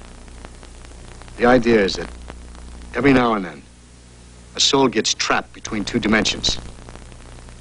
It no longer exists here on Earth, and it hasn't yet found its way to the plane it's destined to reach. It must first fulfill whatever obligations it has here on the Earth. Why don't we get on with it? Okay. I'll get the tape recorder.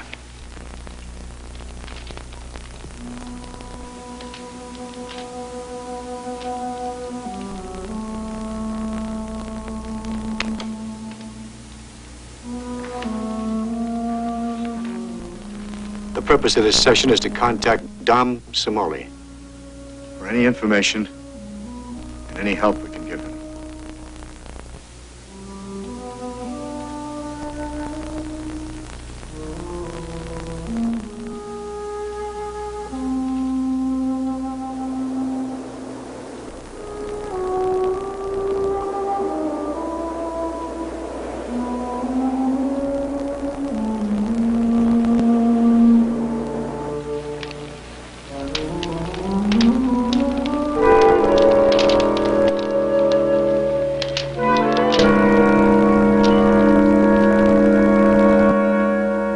Clearer now.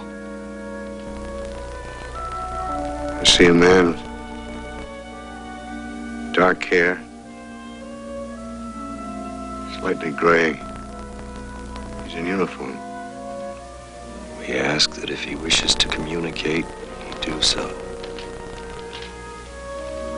It's coming clearer now. He's smiling. He's wearing glasses. Reading glasses. I can see the cockpit. He's puzzled. He's showing me something. A light. An instrument light. He's going away. I'm losing him. I'm losing him.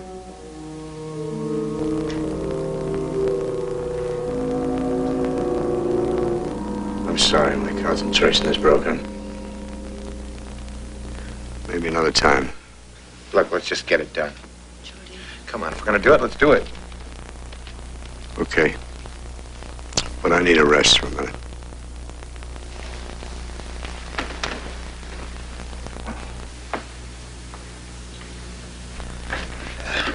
I'll get some more coffee.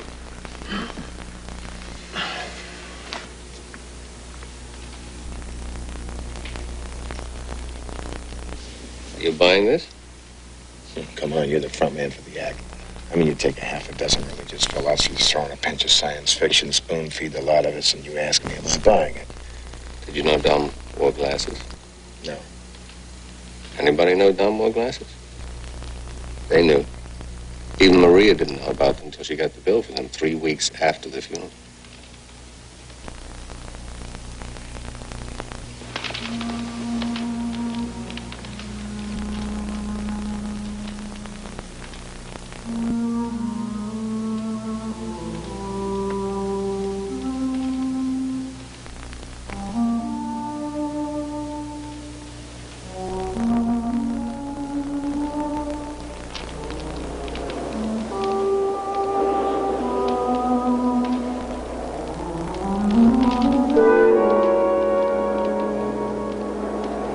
Something about a small door and a light bulb.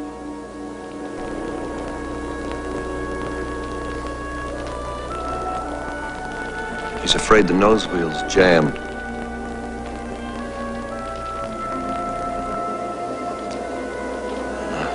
I'm not getting anything too clearly now. That small door.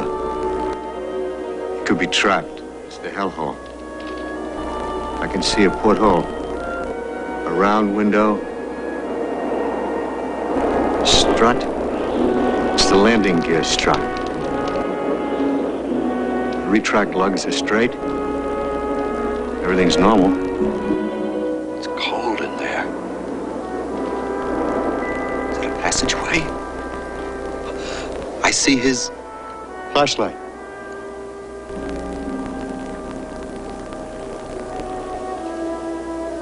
It's hitting something. Below. Below the landing gear strut. It's black.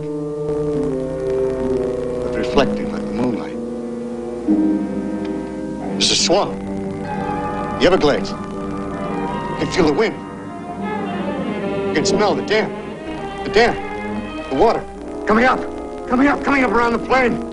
We're in a descent. We're no longer at 2,000. 20. 10. The gear is down. All the dying. The gear is down. I feel the spray. All the weight.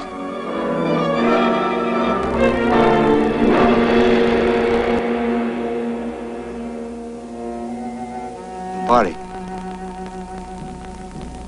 Heavy. Heavy. We understand, Dom. Look around. There's help here. You're in spirit now. There's no longer any need to remain here. As you walk toward the light, there are many who will help you. Dom, you can leave.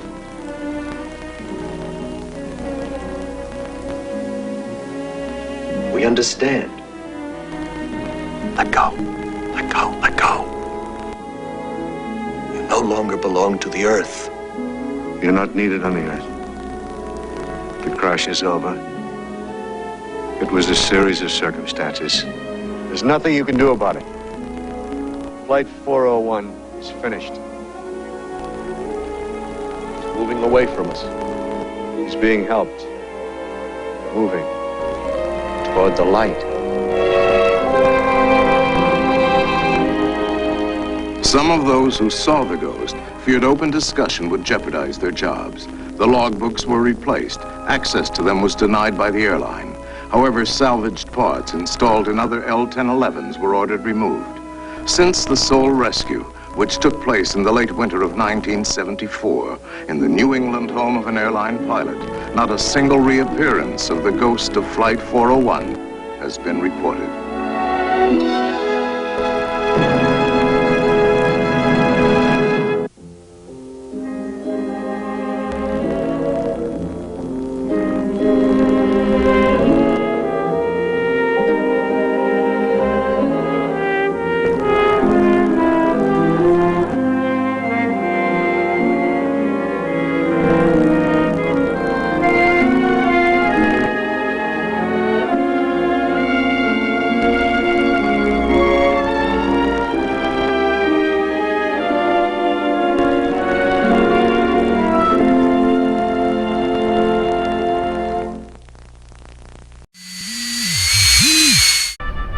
So just like that, the ghost of Ernest Borgnine is seanced away.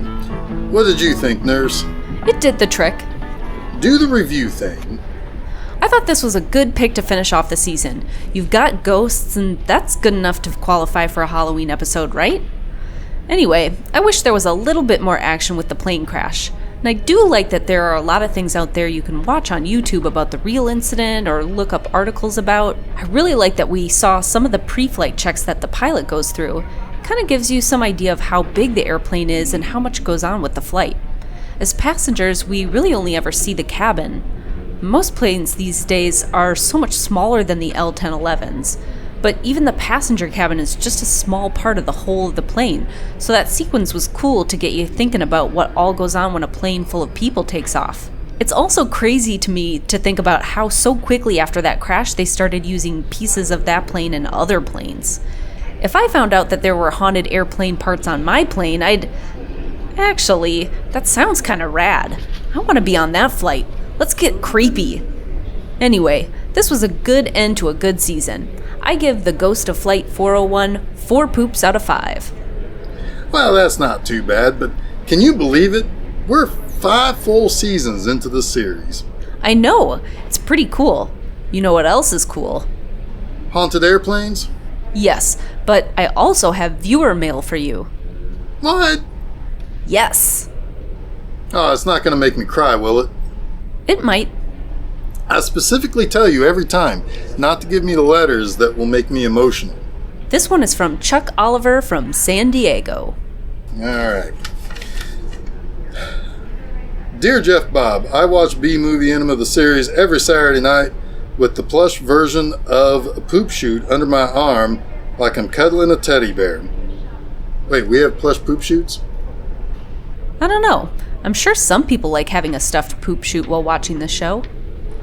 I'm sure that's not getting past the YouTube censors. I just wanted to write that I like the movies you play, and while you do occasionally have some okay takes and insights on the movies you're playing, I'd rather see more of Nurse Disembody. Will you have more shows with more of her, please? And maybe less of you. Sincerely, Chuck Oliver, San Diego. Well, Chuck, I had to say that you might be onto something. But I also kind of feel like this letter was specifically intended for Nurse Disembody's eyes, and she passed it to me to probably, I don't know, figure out a way to get more screen time. I have no idea what you're talking about. I also have this one that was a comment on one of our past episodes on YouTube. It's from user Powerbottom069. All it says is eat farts. Yeah, I thought that one was pretty funny. Alright, that pretty much wraps up this episode and this season of B-Movie Enema the series. Season 6 will kick off in the spring of next year. Keep your eyes peeled at OtherWorlds TV and on the B-Movie Enema Facebook page to find out more. For Poop Shoot and Nurse Dita Mail Girl, I'm Geoff Bob, wishing you a happy Halloween and a gentle reminder that the enema never dies. Did you ever hear about the pilot who always had work? No. He was great at landing a job. Oh God, that was lame. How about the one about the stand-up who only told jokes about plane crashes? They all crashed and burned. I feel like that's what you're doing. Yeah, let's try this one. A blonde went to a flight school insisting that she wanted to learn how to fly. And all the planes were currently in use, so the owner agreed to instruct her by radio on how to pilot a solo helicopter. He took her out, showed her how to start it, and gave her the basics, and then sent her on her way. After she climbed about 1,000 feet, she radioed in, "I'm doing great, I love it, the view is so beautiful, and I'm starting to get the hang of this." After 2,000 feet, she radioed again, saying how easy it was to fly. But the instructor watched her climb over 3,000 feet and was beginning to worry that she hadn't radioed in. And a few minutes later, he watched in horror as she crashed about a half mile away. And he ran over and pulled her from the wreckage. And when he asked her what happened, she said, "I don't know, everything was fine, but as I got higher, I was starting to get cold. And I can barely remember anything after I turned off the big fan." No? Okay, I'll give you that one. Happy Halloween, everyone!